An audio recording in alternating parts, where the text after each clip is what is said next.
Semi-final Saturday rolls on Premier Sports, the Premier Sports Elite League playoff final weekend. The Cardiff Devils and the Guildford Flames. We know the Giants are through to tomorrow's grand final. The Devils and the Flames looking to join them for Sunday. Aaron Murphy alongside Paul 80. Doesn't get any bigger than this, and if you're the Cardiff Devils, they'd be disappointed that they weren't amongst the league chase in the last few weeks of the season. They're the third seed, of course.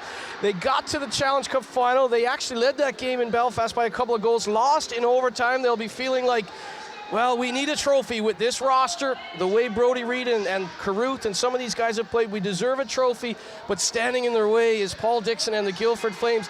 These two teams met 10 times in the regular season, regular season and the Cup. And they needed 5 overtime games and a shootout. So this has been tight between these two squads. Yeah, and it just shows that, the level of competition within the league. And, well, Guildford are a tricky team. They're a quick team. They like to play a fast game. So it's gonna be interesting to see how Cardiff approach this game. Do they open it up and play a fast game against them, or do they shut things down and play more of a defensive game? So I think that's a big question mark, but we'll see in the first period. And both teams in the quarterfinals show that they can battle back. I mean, it was several times 3 lead changes for the Guildford Flames on home ice against the Panthers. Had to come back 3 times for a 4-4 leg 1 score. They were down with 3 or 4 minutes to go in our TV game last Sunday, came back to knock out the Panthers. And for the Cardiff Devils, they lost 4-3 on home ice to the Glasgow Clan, had to go up to Braehead Arena and reverse that fixture. So both of these teams have proved they can come back. Well, both of them proved they can play with adversity, with pressure against them, because they had to go on the road and find a result, and they both did. So that's a good sign for both those two teams. That certainly gives them a lot of confidence going into a big game like this. I talk about the 10 games across the league and the Challenge Cup, and 5 of them needing overtime. Is that something that plays in the minds of both these rosters, or is it just, look, let's go out and Guildford, maybe nothing to lose. You think back to when they lost 12 games in a row at one point this season. They battled back to become the 5th seed. What an opportunity for Paul Dixon's side. And for Brody Dupont, what an opportunity. We know about some of the changes in Cardiff, so an opportunity on both sides. Yeah, there's always a big opportunity, especially to get to a final. But both these two teams are good teams. I mean, a bit more. I think Cardiff can be a bit more physical overall than let's say Guildford. But Guildford have that quick young team that they have. We saw that in the Nottingham game in the third period. They had the young legs, and they just looked a fresher team and the sharper team in that third period. And I think the longer this game goes, if they can stick with the game and stay in the game, a bit Dundee couldn't do in the earlier game. But if Guildford can, third period comes around, I think it starts to tilt a little bit more in Guildford's favor. Well, let's hear from Brody Dupont. He is the interim head coach for the Cardiff Devils, and he caught up with Caitlin Berry a few moments ago. Brody, it's the semi-finals. How are the team feeling coming into this weekend? Yeah, we're excited. I mean, a lot of energy coming in. We've been focused on our game for a while. Obviously an emotional quarterfinal for us. We got it done up in Glasgow, and so we had a good week of practice after that and just been trying to build on the things we've done well and make some adjustments that were necessary coming into the semifinals. You performed well against Guildford as a team this season. What are you expecting from them this game? Yeah, I mean, they're a good counter team. They obviously come hard on the rush, so we're expecting them to come hard. We want to limit our turnovers and try to stick to our game plan, and we try to play them in their O zone as much as possible, or in our O zone rather. But you can expect a good skilled game, and they skate really well. So we're going to want to obviously limit the amount of rushes they have, and it's going to be a good game. Well, it's the last chance for the Devils to win a trophy this year. Is Sunday on your mind at all right now? Well, our theme has just been stay in the moment. So, you know what, we're focused on today. When you obviously at the start of the year, you set your goals out. These are obviously on them, but there's a process to it, and it's all about staying in the moment, focusing on tonight, and that's all we're going to do. Thanks, Brody. Good luck for the game. Appreciate it. Staying in the moment's also important in the Premier Sports Elite League. He started off the season as one of their power forwards. He ends up as the bench boss. Big moment there. Let's have a look at his ones to watch in this all-important semifinal number 2. And you wanted to look at Trevor Cox. Yeah, I mean, he's just been a great player for the Cardiff Devils on a great line, but that line is so full of speed, and he's so dangerous at the far blue line. He seems to find those lanes where he busts through from good scoring opportunities, scores big goals. He has done this season for the Cardiff Devils, and a really good hockey player. Yeah, and he was crucial reversing the fortunes against the Flames, against the Clan. He'll be hopefully doing that against the Flames, but he had 2 goals and an assist in that series in the quarterfinals.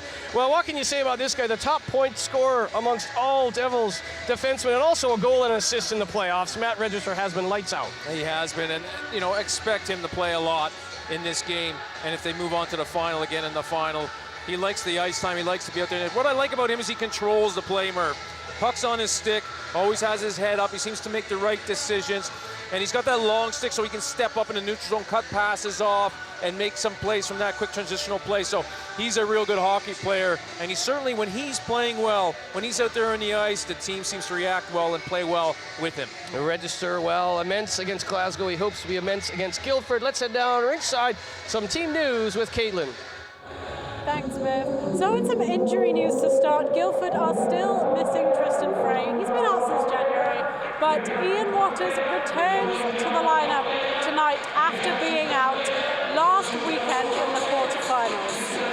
For Cardiff, Mark McNulty remains out of the lineup, but they otherwise have a full roster of players available for this game. Just to run through these starting lineups tonight, for Cardiff, Matt Carruth, obviously starting in net, has been great for them this year, but proved he is not unbeatable against Glasgow last weekend. Starting on defense is Mark Richardson and Matt Register, and starting up front is Stephen Dixon, Brody Reed and Justin Crandall. For Guildford, Kevin Linskog starts in net. He was fantastic for them last weekend, faced 73 shots over 2 games and made 67 saves. Starting on defense for the Flames are Carl Locke and Jake Bolton, and up front is Ian Walters, Ian McNulty and John Dunbar. Back to you guys. Thanks to Caitlin. Ringside, we'll hear from her as the afternoon and evening wears on. Let's look at the ones to watch for Paul Dixon's Guildford Flames, and how could we not look at Levi Cable? 2 goals and 2 assists thus far in the playoffs. Yeah, he's a +4 also. But again, great hands, great goal scoring big goals for his team, and he was outstanding, especially the game Sunday here against Nottingham. I thought he was one of the better players for Guildford, and they're going to rely on him again this weekend. He's going to have to produce, and not just him. I mean, the whole team's going to have a big game, but he's been, definitely one of the ones to watch. Immense in the third period a week ago in this building against the Panthers. Well, Kyle Locke, it's not about offense, it's about the physical play and joining the rush and that good first pass. He can be a menace in that corner as well. Yeah, and he can carry the puck if he needs to carry it, but what I liked about him was his finishing of all his checks. Step up in the neutral zone, finish his hit. Pinch down the boards, finish his hit. In the defensive zone, he didn't turn away from one hit. He really, especially on Sunday when we watched him, he really made it tough on the Panthers forwards to get in the game and make things happen. And it's good. You always want that, at least a defenseman at the back who's going to hit on a regular basis and take the body and keep the forwards honest of the opposition. He'll give lots of respect to Brody Reed, no doubt, today. Let's go down and hear from Guildford Flames bench boss Paul Dixon. He joined Caitlin a few moments ago. Paul, what are your thoughts on facing the Devils in this semi-final game? Well, we've seen a lot of Cardiff this year. Obviously, they were in our cup group, and then obviously all the league games that you play against them. But we know they're going to be a strong opposition. They're a good team right the way from top to bottom, and we've just got to concentrate on what we do well and focus on our strengths and their weaknesses, and just worry about what we're going to do. That quarter-final win last weekend proved the never-give-up attitude of this team. How much confidence does that give you coming into tonight? Yeah, quite a lot. I mean, it obviously shows that you can come from a goal down, and we did it 6 times last weekend, but that's something that we don't want to do tonight if we can help it. But for building the character and the belief, it was great to see that happen, and then obviously to score that goal with 2 minutes left on the clock and see that game out to progress to the semi-final tonight. You've beaten the Devils 3 times this season. Do you kind of know what to expect from them by now? Yeah, I mean, like I said, we've played a lot against each other, and I think we're a good matchup. They've all been good games. I think there's only one game in particular where they kind of blew us out, but apart from that, they're 1-goal games, a lot of overtime games, cup and league as well. So we know what they're all about, and we know what to expect tonight. Thanks, Paul. No Good luck worries. for the game. The Giants are through to Sunday's final, back in the hotel recuperating. Who will they face tomorrow in the grand final? Find out after the break. Cardiff and Guildford, semi-final 2 coming up on Premier Sports.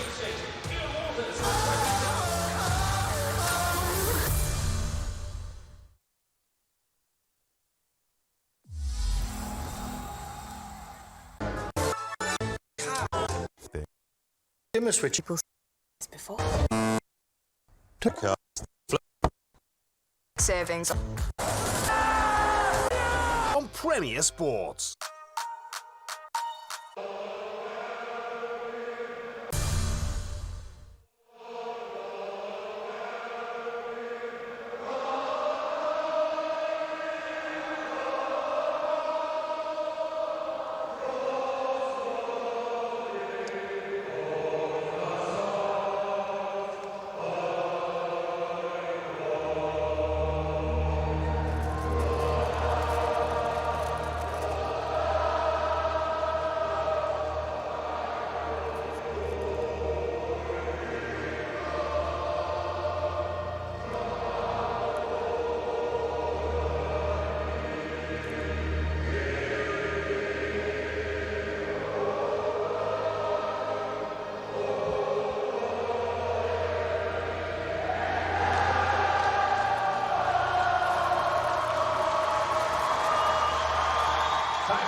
A lovely moment for the traveling supporters of the Cardiff Devils. Cardiff 4 wins, 2 overtime wins, and 1 shootout win versus the Flames across league and cup play. Guildford with 1 win, 2 overtime wins against the Devils this season. So 10 matchups across league play and Challenge Cup action in 5 games. Needed extra time. Are we in for extra hockey here? Carruth will get the start. As you see there, what a season he has had. 1 shutout thus far in the playoffs. Lindskog will be his adversary, 918 save percentage in the playoffs. Waters draws back in, a big addition for Paul Dixon's side, alongside McNulty and Dunbar. Locke and Bolton on the back end, a physical pairing on that first D-line for Paul Dixon and the Guildford Flames. Cardiff, the 3rd seed, 74 points in league play. Guildford, the 5th seed, 54 points. And there is, well, bit of a sad moment, I guess. Matt Thompson, this is his last game as a Premier Sports Elite League official alongside Stephen Hogarth, Lee Young, and Scott Roger. We saw Dean Smith in the first semi-final hanging up the blades, and nice to see Matt Thompson out here one final time. Aaron Murphy alongside Paul Adey. Caitlin Berry is ringside. The Giants with a big victory, 6-0 over Dundee earlier. Home and relaxing at the hotel, waiting to see who they will face in the grand final tomorrow, live on Premier Sports. McNulty versus Dixon. Pitter-patter, let's get out of. The puck is down on semifinal 2. Locke will start things off, and Locke with that first pass that we were talking about in the ones to watch feature. Here's Dunbar. Calm set of hands on the back end is Locke. Waters crashing into the corner. The captain, the veteran, Richardson, puts a shoulder into him. Does all the little things right, does Richardson. Here he is on the puck. Flips it forward to Dixon. Dixon, the wily veteran, happy to do anything to win a hockey game. He'll be big in the face-off dot today and big on the forecheck. As you see there, McNulty, though, will settle things down for the Guildford Flames. Good start on both sides of the puck. Yeah, both teams being cautious at the offensive blue line, chipping pucks in, not trying to force any plays early on here, Murph. Here's Locke, Ripplinger, and it bounced off of him past Mickelson. Lewis takes a hit to make that play to Mickelson. Here's Sanford. Sanford, hip check by Ferguson. Ferguson keeps on coming. Poke checked away by Mickelson. Here's Kugler. What a in-season acquisition Kugler has been, and what chemistry with Sanford and Cox. Yeah, I mean, they're a great line, and very, very fast line, very dangerous in the neutral zone. If you're not back, they will create those 2-on-1s and 3-on-2s very quickly, Murph. A lot of the talk, of course, around Brody Reed and his 31 league goals, but at times this Kugler line, the best line for the team in red. Yeah, and they've been the best line in the playoffs. They've scored the majority of the goals in the quarterfinals for their team. So they are really the line to watch. The Dixon line has been sound, but it's been the Kugler line who's been scoring all the goals, Murph. Face off to the right of Mac Carruth. Carruth with a 937 save percentage in league play, 923 in the quarterfinals. Kick forward by Geary. And look back to that Challenge Cup final in Belfast. What a battle that was between the Devils and the Giants, and will that be in the back of the mind of the Devils to try and get some revenge after that Challenge Cup overtime loss? Well, they'd certainly love to get back in another final and give that matchup a go, and they certainly have, you know, Carruth, who who I think believes he, one-on-one he can play against Beskorowany, so it's a great goaltending matchup also. Guildford, though, they'll be a confident bunch after you talked to Paul Dixon. 6 times they had to come back from a 1-goal deficit against the Panthers in the home and away quarterfinal. So this is a team that won't go away. They play puck possession hockey, and there's a good example of it is Trapp. Trapp out wide, slides it into the corner. County takes a bump. Reverse hit by County on Richards. You don't often see Mark Richardson go down. It shows you the strength of County on his blades. Here's Dunbar to Waters. They know each other oh so well. Waters did not play in our TV game last Sunday, the second leg of the quarterfinals. They're glad to have him back in. Locke with his shot.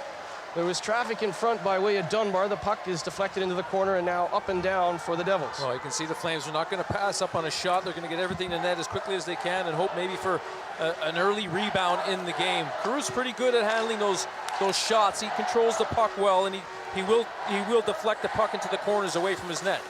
Duggan deflects it in. This is the Team GB line. Duggan, Waller, and Davis. And earlier today, the young forward of the year for Britain was Josh Waller, the young British player, and very deserving. Josh Waller had a pretty good season, 9 goals and 13 assists, but it's the level at which he skates that's so enticing. Well, a giveaway to McNulty. McNulty with a shot. Well, if he hits the target, that might have been in, and that's not who you want to cough the puck up to if you're the Devils. McNulty led the Flames with 24 goals this season. Yeah, that just slid by the post. Carew was a little late on that one. It was just a good hard shot. The call is coming here, Murph. Delayed penalty on Cardiff. Lindskog trying to get to the bench. And the first penalty, the first power play will go to Guildford, as it looks like big Josh Batch will take a seat for 2 or less. Yeah, it looked like a bit of a board here. You can see finishes off his hit from behind, slightly from behind. Ripplinger goes down, and Batch is going to go to the penalty box. Sometimes earlier in the game, you're really pumped up. You want to finish all your hits, and I think when you see the players' numbers, you just got to lay off on those hits. Guildford in regular season action, 17.9% on the power play, but 25% in the quarterfinals. Here's Cable with the shot. Good screen by Ferguson, who always battles hard in front. The penalty kill for Cardiff, 86.3% in regular season play, 100% against Glasgow in the quarterfinals. Ripplinger and company not worrying about stats right now, trying to get this second semifinal scoring underway. Here's Geary. Ferguson to the bumper position. Ripplinger goes to the front of the goal. They come back to Cable. 4 forwards on the power play, including Jamal Watson, who made the All-Star team, and he's the only defenseman to lead his team in points this season. Ferguson with the shot. Turned aside by Caruth. Keeping it in is Cable. Cable trying to slide that through. Good defensive play by Richardson. Yeah, again, Richardson getting the job done defensively. Cable, like you said, is on the point for the power plays. Very dangerous on the point. He finds those passing lanes from the opposite side, even from Watson when he's up top in the middle of the blue line. Cable's very good at finding those opportunities. Right here, he just loses the puck for a second, but 2 of the Devils go after the puck, and straight away Caruth knows it's just better to hang on to that one. Plus, if your team's out there in a penalty kill for a good 45 seconds plus, you want to hang on to that and get a change. Good communication between the veteran Mickelson and Caruth right there. He A-framed over and just told his goalie to cover that up. I'm not going to move it. Here's Bolton. Bolton with the shot, redirected in front. Good screen, good stick by McNulty. Deflected it wide though. McNulty back to the top of the circle, trying to slide it down low. Well, there's what you talk about, Register. Controls all facets of the game, just takes it on his shoulder on the penalty kill. He just reads the play so well, Murph, and he's always got his stick in position also, as you saw on that play. Down the left side, calling for it is Dunbar. Cross ice to McNulty. Waters with that lovely pass east to west. Unfortunately, no one could get on the other end of it. And Waters, what a big addition to have him back in the lineup. Here's McNulty. Davis up the wing, kept in by Dunbar. Dunbar with a perfect play to County. Off the heel of the stick of McNulty, though, and 15 seconds remain in the boarding penalty on Batch. Here's County. Down below the goal line, Waters, McNulty. McNulty with a shot. That looked like it was going to go wide, but gloved down anyway for good measure by Carew. Well, Guildford spent a lot of time down, below the red line, the goal line on this power play. They certainly have a big weapon with Bolton's got a big shot from the point. Doesn't seem to get that many opportunities from the point, but it's a nice shot coming in there. Caruth reads that all away. A nice pass from Waters to McNulty. Quick shot coming in, and Caruth makes the save. Left hand save. Face-off win to Griffiths. Griffiths had a big tying goal at the Spectrum last Saturday to send that quarterfinal to Nottingham 4-4 after leg one.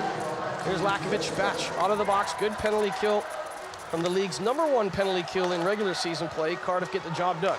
Yeah, they're sound on the penalty kill, but here come the Flames. It's a nice try. They're trying to get it through Mickelson, but the shot didn't come through. Mickelson wasn't happy about the stick work in front of him. Well, Jamal Watson's going to do that all game long. I'd say he's got the green light when he sees a chance to join the rush. What a season he's had in his first year in the Elite League, 14 plus 37, 51 points to lead the Flames, 2 assists against Nottingham last weekend. Here's Batch. Flip forward, lovely play by Crandall, and no one on the other end of that, and Crandall knew he was going to get hit, so you had to be brave to make that flip pass as he was looking for Reed. Yeah, you certainly just have to, whatever happens, if you're going to get hit, you got to take the check and make the play. Lewis tries to throw a big one along the wall there, Murph. Cable showing you how strong he is on his skates as he slithers away from that hit. Here's Krokop.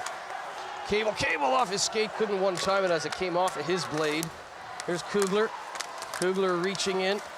Batch couldn't get the puck. Ripplinger does get it and slides it to Carruth. Not a quality chance, but they will get an offensive zone faceoff. Well, right now the Flames are outworking the Devils. The Devils haven't, I don't believe we've seen them spend much time down in the Guildford end of the ice. A bit like the first part of the first game where Dundee had most of the pressure for the first 10 minutes before Belfast got going. Right now it seems to be a bit of the same where Guildford are flying right off the start here and putting Cardiff under some pressure. And what I mean by Ripplinger, it's not a quality chance, but I think they've got to put pucks on net all game long, whether it's a grade A chance or not, and try and wear down Cardiff. McNulty not playing today, so they do have the 5D. Here's the Register. Lamont. The Register chips it forward. McNally was waiting for it. It came off the stanchion awkwardly, and that's kept in by Cable. And there's another example of it. Not a great shot selection, but get pucks on target. Yeah, and I mean, like a goalie like Carruth, he knows that anytime he just deflects the puck up into the netting or uses his blocker, Murph, he's going to get a whistle. And sometimes that's a smart move when you're under a bit of pressure early in the first period. You want to get as many whistles as possible to take the momentum away from the Guildford Flames, who have been coming very strong here in the first half of the first period. Lamont, as the puck in his feet, works his way back to his skates. Register to Richardson. Richardson with his head up. Goes to Riley Brent. Brent is not afraid to give hits, not afraid to take hits, and he's hit hard there by Dunbar. Locke trying to work the play up. It's just turn and fire there from Brent, ramped away by Lindskog, the product of Sweden in the net for Guildford. Waters to Locke. Locke slides it past Ben Davis, and Richardson will backtrack. Yeah, you can see both teams changing quick. Smart move. You want to stay fresh in this one. You don't want to get caught on long changes. You don't want to give up a bad goal because you're tired. And you can see the Devils being very patient on their breakout here. Slid forward for Waters. McNulty going to the goal, but they're trying to work it back to Geary. Too many red jerseys in the way. Davis knocks it down, and Register sends it on. Duggan back for Waller. Swept away by Lindskog. Davis being worked over by Waters, but we know how strong Ben Davis is on his skates. Comes away with the puck, throws it beyond the goal line, and Locke is first man there. Duggan knocked over by Locke. A bit of a reverse hit there, and this is what we talked about. Locke and Duggan now battling all the way back up ice in behind the play. Here's Mickelson. Long, graceful strides of the former NHLer Mickelson. Mickelson slides it through the blue paint, patted away by Lindskog. Ripplinger sends it into the neutral zone. Too far for Team GB. Lakovic certainly enjoyed eliminating the Nottingham Panthers last year, his former squad, and Lakovic will be part of Pete Russell's setup in Tampere. Here's Carruth. Richardson. East to west for Brody Reed. Reed outworked there by Watson. Watson sends it up the right side. Too far for Ripplinger, and Richardson will backtrack as we approach the halfway mark of the first period. 10:45 to go in the opening 20. No score between Cardiff and Guildford. Semi-final number 2, Premier Sports Elite League playoff weekend. Here's Batch. Batch takes a bump. Now getting to work. Well, the back post was Ripplinger. Ferguson got it across, but it was behind Ripplinger. Ripplinger double teamed. And Reed will try and send the puck cross ice. It actually hit Dixon and bounced down, and now Cable will attempt an entry down the right side. Ferguson peels away from Batch. Batch chips it off the glass and out. Well, Guildford have done a pretty good job smothering the Cardiff Devils in the early part of this first period, just not giving the Devils a lot of time on the puck, and they're moving the puck quickly up the ice, just like that, trying to go for those quick plays through the neutral zone. That doesn't go for ice because it was tipped by the Devils, Murph. Mickelson into the neutral zone, picked off by Griffiths. Here's Krokock, 1 goal and 1 assist in the playoffs thus far. The Register sends it forward, trying to hit Kugler, but it's Krokock taking over. Trap to Krokock. He was trying to hit Griffiths in the flat, but that'll be an icing call against Guildford. And you know what? You're absolutely right. Cardiff hadn't had a lot of time in front of Lindskog. A chance here on the icing call to get an offensive zone draw. Well, I think the Devils figured that Guildford would come out strong, come out quick. They certainly have a fast team, and they like to play fast. Sometimes you just have to weather that first 10 minutes or that first period and just play smart and wait for your chances. The more experienced teams will play a solid defensive game and then wait for those opportunities going the other way. Dixon wins the faceoff almost too clean as he ripped it past Register. Register off of Brody Reed, and look out on that Guildford bench. Scoreless in the first period, 9.5 to go. Don't go anywhere. We'll be back on Premier Sports after this quick break.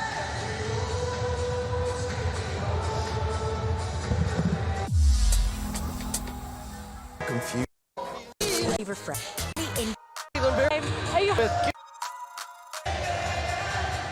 Let's head down ringside. Caitlin Berry with Guildford Flames head coach Paul Dixon. Paul, fast start to the game. Are you happy with the pace you've started this game at? Yeah, absolutely. You know, we spoke before the game about getting pucks in deep. That's what we did. We've got to get them, make sure that we're going on the forecheck hard, and yeah, good start to the game so far. Thanks, Paul. Thanks to head coach Paul Dixon. 17th year coaching the Flames in various guises. He was a player assistant coach earlier in his career, 9 years as a player coach, and of course now in his 6 years as head coach and general manager. Here's Register to Mickelson. Mickelson with a laser of a shot. Lamon was in front, actually hit Lamon. And Lindskog lucky there as he didn't see anything with that screen in front. No, I think he just got his body in the right place. Just good positioning from him to make that save. Here's Register to Mickelson. McNally held up by Krokock. That allows McNulty to slide it on for Spencer Trapp. Back to Dunbar. Dunbar swings out wide, and he'll just dump and chase. Getting there first, though, Mark Lewis gives it away to Dunbar. Dunbar takes a bump. He's manhandled by Lewis. Play goes the other way through Waller. Waller to Brent. Riley Brent back to Josh Waller. Poke checked away by Bolton as we're down to 8:25 remaining in a scoreless first period. Semifinal number 2 at Motor Point Arena. Locke rolls it in on Carruth, and they'll get another offensive zone face-off for Guildford. Yeah, Carruth just doesn't want to play any of these pucks, does he? He's happy with the face-offs, and I mean, obviously, he doesn't want to give Guildford any second chances, but Guildford certainly have had, you know, they've been flying in this first period. I mean, Paul Dixon obviously very happy with his team's work. He talked about the forecheck, and I think that's the key for the Flames, to continue that forecheck and keep Cardiff in their end of the ice. And Cardiff win the draw. They were 52.3% in face-offs in league play, 62% against Glasgow in the quarterfinals. So that's why, as you say, Carruth is happy to take a face-off. Here's Reed. Reed goes up the ladder, pulls that out of the air, but he could not keep the forward momentum going.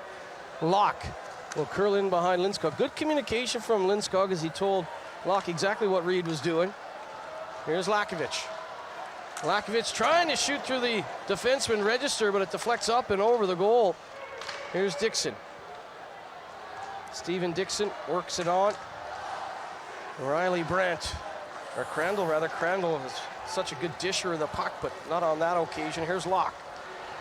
Weaves his way through the neutral zone, flips it too far for County, and collecting it will be Mickelson. Well, you're talking about Dixon as we're Cardiff Devils on faceoffs, but Dixon is one of the best face-off players in the league. I think he's over like plus 300 on face-offs. Sanford to the net, and Kugler! Well, we talked about that line. Sanford puts it to the goal, and Kugler on the doorstep to tuck it home. 1-0 Cardiff. Well, and with the play going the other way so much, you know, the Devils are just so quick on that transition, especially this line. We talked about their speed. and how they're so dangerous coming through the neutral zone. That's just a nice play, a nice quick little tip in there next to net off the rebound. Banged into the back of the net there from Kugler in the end. But again, this line, very, very dangerous going the other way. I think it's maybe their 5th goal of the playoffs already as a line, something like that, Murph. And they've just been so dangerous for the opposition in the playoffs. Kugler with his 2nd goal of the postseason. Sanford with his 3rd assist. And a big goal. Sanford trying to punch it through. Watson blocks that. Here's Lewis.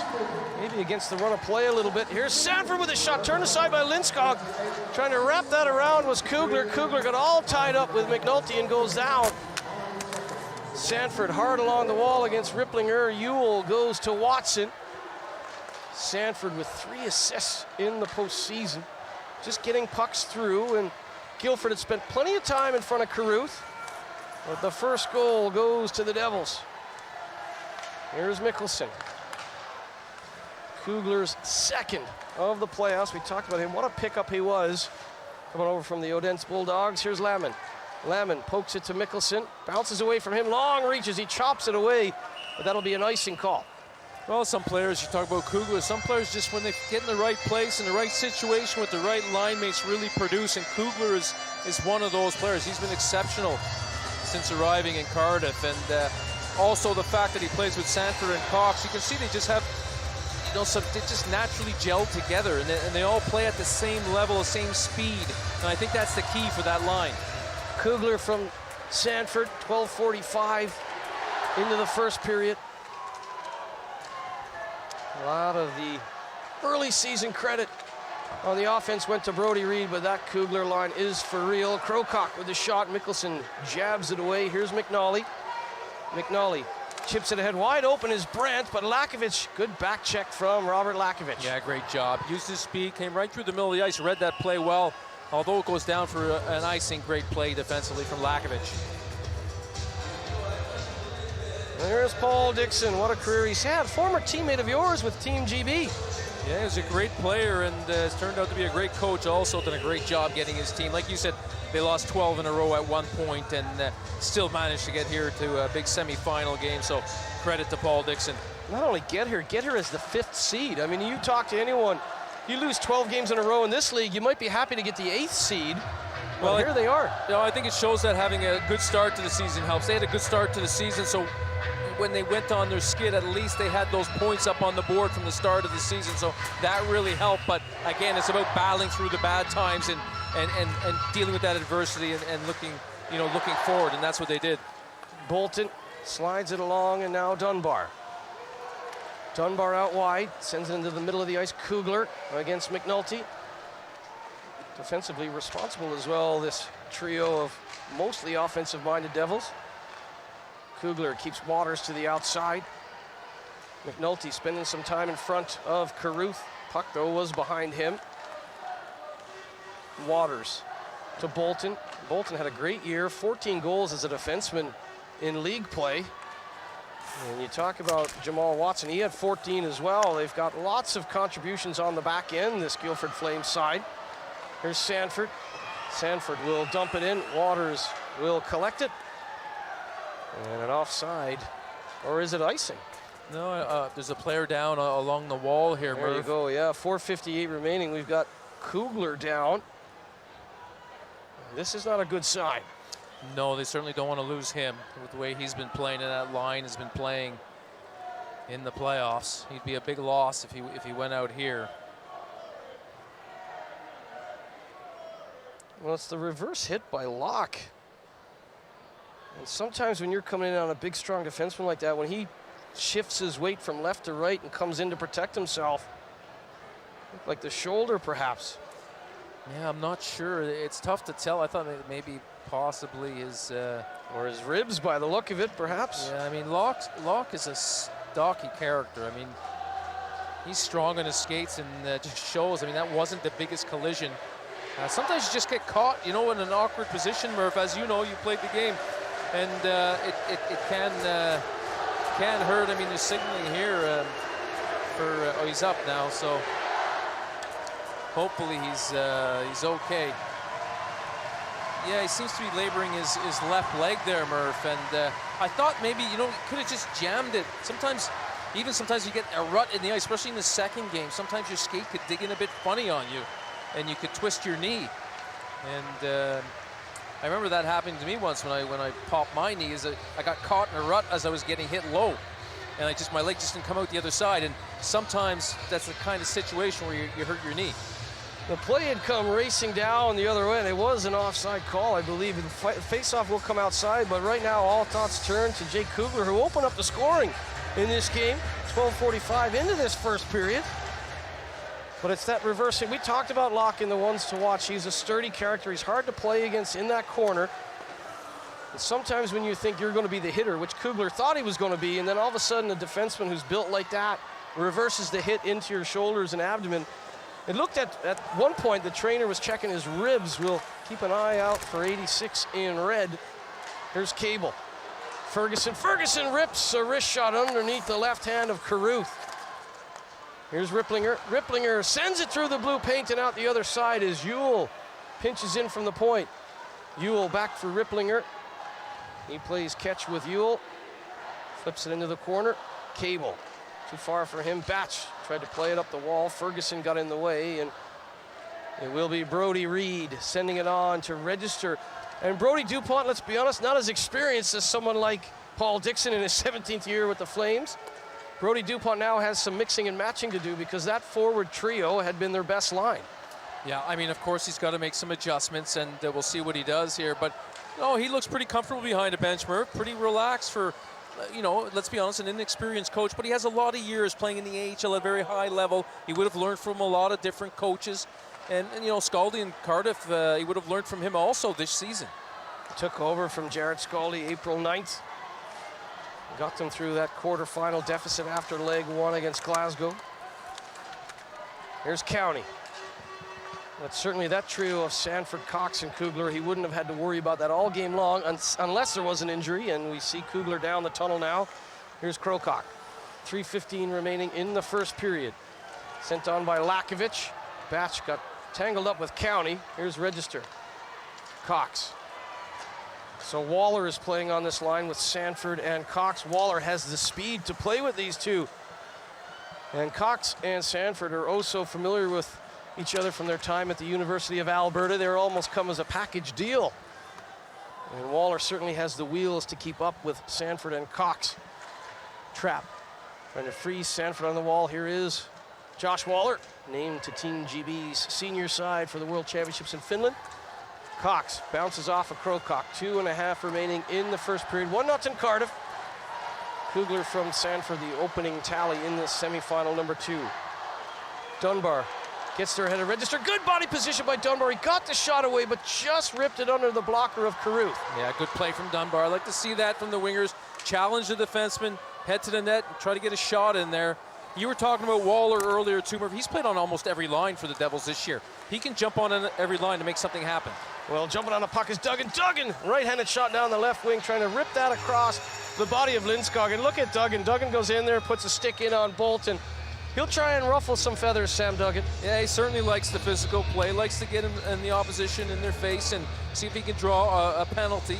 Certainly does his role for the Cardiff Devils. And right here, got his head up, no options, decides he's going to get it to the net.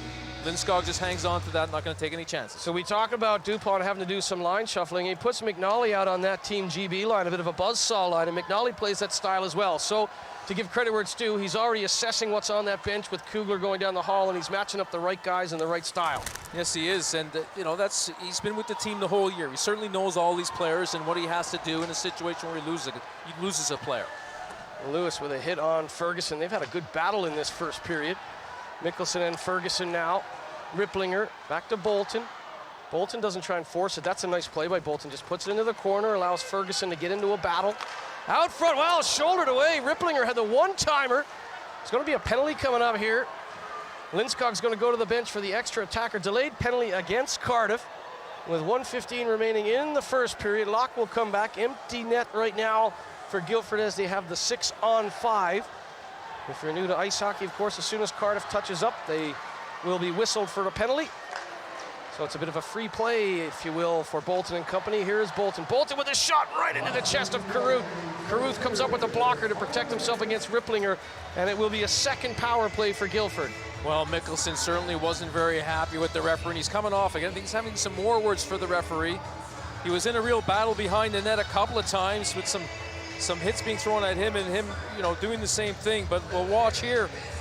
Let the puck low. Ferguson comes in for a good solid contact there, and Mickelson reacts, maybe slamming his face against the glass a little bit, but didn't see a lot in that. But it's just been some good battles down low.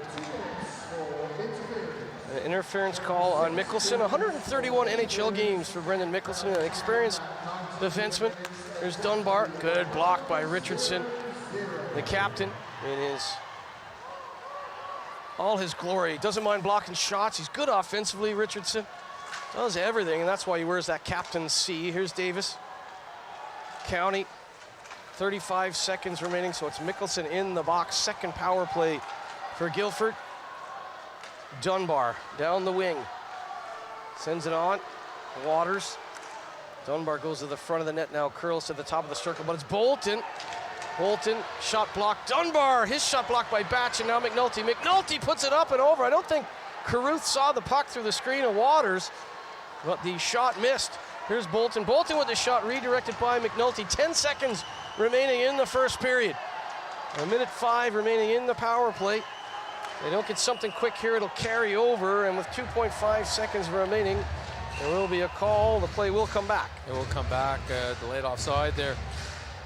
But again, you talk about penalty killing and shot blocking on some great shot blocks there from Davies and Brandt. Stepped in front of a couple of big shots and were able to block them. And that's some great penalty killing from those two players on that penalty kill. Still, though, 1:03 left on the penalty kill. Murph, 2.5 seconds left in the period. So this is not enough time to get a goal on the faceoff. So, of course, you're going to send Dixon out there, who's very capable of winning a faceoff. Dixon to Reed, register well. If that had come clean to register, he would have had a chance at a one-timer. But McNulty gets right in his face, taking away his time. And there'll be exactly 1 minute carryover power play for Guildford. What an advantage for them, down by a goal, to have the Zamboni come out, fresh ice to start period 2, down by a goal for a full minute. A carryover power play with Mickelson in the box. The big story, though, in many ways, Jake Kugler, the opening goal. Jake Kugler then went down the tunnel, but I looked down to my right, and Jake Kugler is actually high-fiving players as they go off, so he's obviously feeling a little bit better, Jake Kugler, after that encounter with Locke.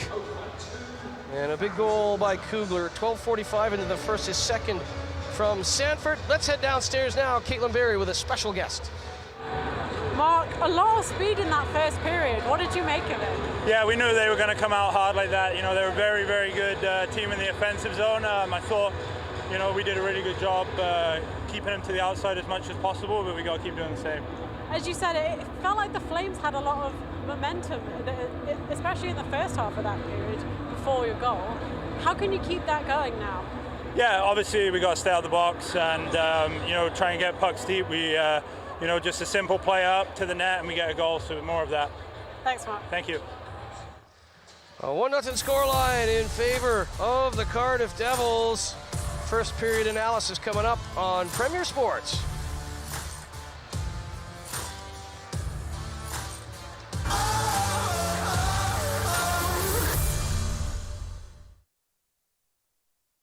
Welcome back to Motor Point Arena. Well, an entertaining first period in semifinal number 2. Shots on goal, 6-5 in favor of the Guildford Flames. Face-offs, 9 apiece, so not much separating them there. 0 for 1 on the power play for Guildford, but they do have a full minute on a carryover power play into the second. Mickelson off for interference for Cardiff, but it was, amongst all of that, Cardiff that opened the scoring, and we talked about them off the top. The Kugler-Sanford-Cox line, so good in all facets of the game, and once they get the feet moving, they're tough to defend. Yeah, they are, and that's because of their speed, and they're also, we talked about this, how quick they are through the neutral zone, and they find those open lanes for that one quick pass up, and they're just very dangerous going the other way. They make things happen very quickly, and if you don't have a third player back supporting your defenseman, they're going to create scoring chances against you. And Jake Kugler, well, he goes to the net time and time again as the speedy Cox and Sanford try and get the puck to him. So we'll have a look at that opening goal from Jake Kugler.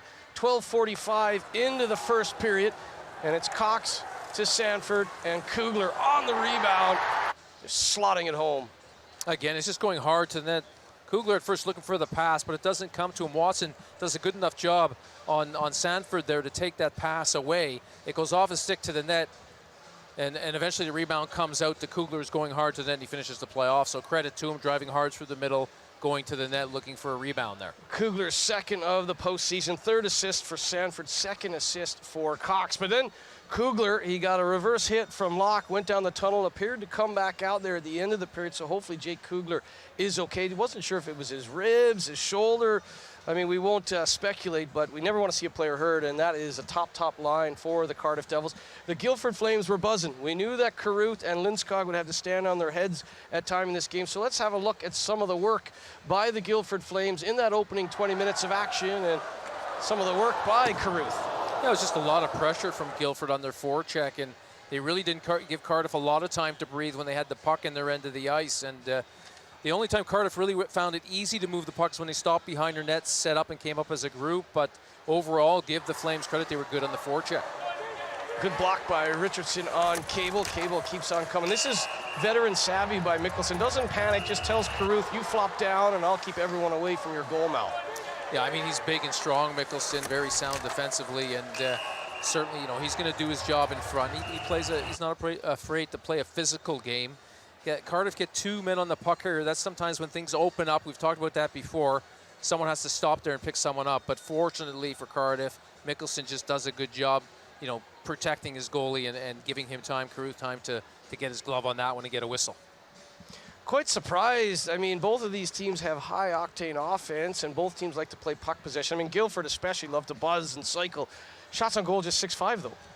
Yeah, I mean, both teams are pretty good defensively in terms of they don't give up a lot of great scoring chances in the middle of the ice. They protect the middle quite well, and you know, a lot of shots were coming from the outside. So yeah, they're both well coached, you know, and they're prepared for this game. They're certainly not going to give up. I mean, Cardiff, I don't think really want to open up the game too much, not early in the game anyways. I think they wanted to play a good, sound first period, get through the first period.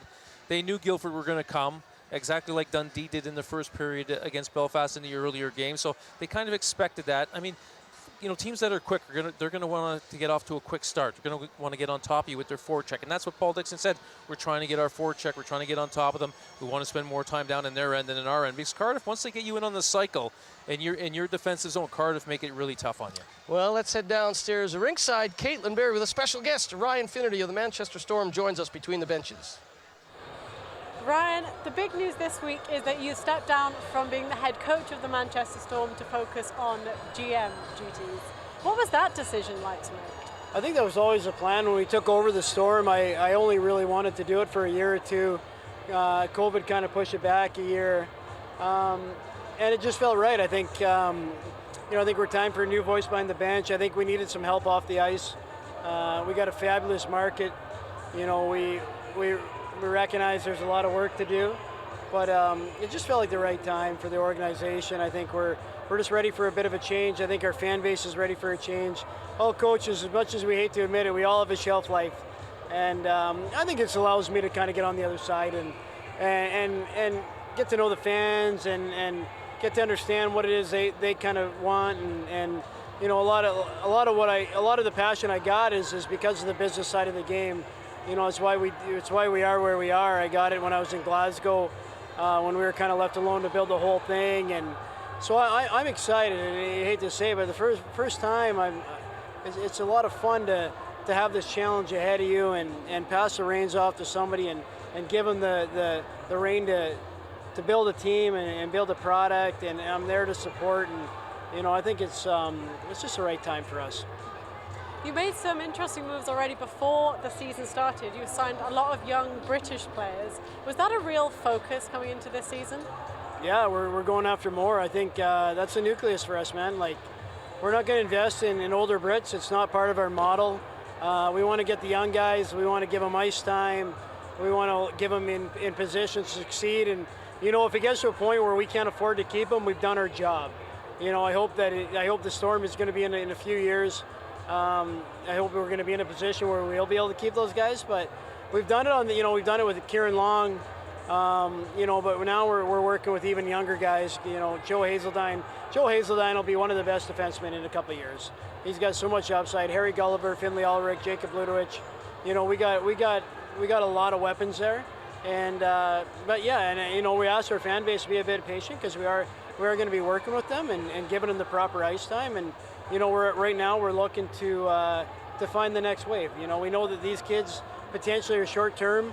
Whether they're leaving for within country or out of country. So we're already looking again at the next wave. And I think for Manchester, I think it's a good spot to be in. But by no means does it mean that we're, the weaker child or redhead stepchild. But I mean, we're just like, we feel that that's where the future is. These guys got so much talent, and like I said, when they get the ice time, they prove it. Thanks for joining us, Ryan. Best of luck for the coming year. Thank you. We'll certainly miss Ryan Finnerty behind the bench. He was a fiery player, a fiery coach, and no doubt he'll bring some of that gusto as the general manager of the Manchester Storm, developing the sponsorship. The general manager has so much work to do behind the scenes, and he'll take it on with gusto. He will. I mean, he's got loads of experience, and you're right, it's a lot of work, and it's a lot of pressure if you're doing both. You're juggling the coaching and the GM job, and he certainly, I think, he realized, when it's time to have a break from the coaching side and have a rest, and I think he'll be very valuable off the ice as the GM, but he also will bring a lot of that experience to his coach if he goes with a younger coach, someone with less experience. Great to hear from Ryan Finnerty between the bench. Great to have the first period in the books. It was a goal by Jake Kugler. 1-0 Cardiff. We'll be back with second period action at Motor Point Arena after this quick break on Premier Sports.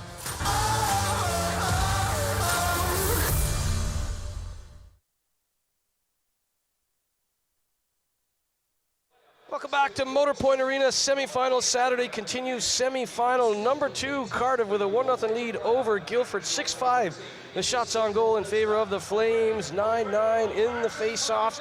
0 for 1 on the power play for Guildford. Their second power play carries over into period number 2 here. Mickelson in the box for another minute. Interference call late in that first period. So power play number 2 rolls on for the Guildford Flames. Jake Kugler, his second from Sanford and Cox. 12:45 into the first. The only goal on the board. The puck is down. Period 2 a go. Dumped in on Lindskog. And with Duggan and Davis trying to barrel in there looking for a rebound, we'll have a face-off deep in Guildford territory. Yeah, good job from Duggan and Davis, straight down the ice, forcing the face-off down in the Guildford end. Just a good job on the penalty kill, not making it easy on Guildford to move the puck.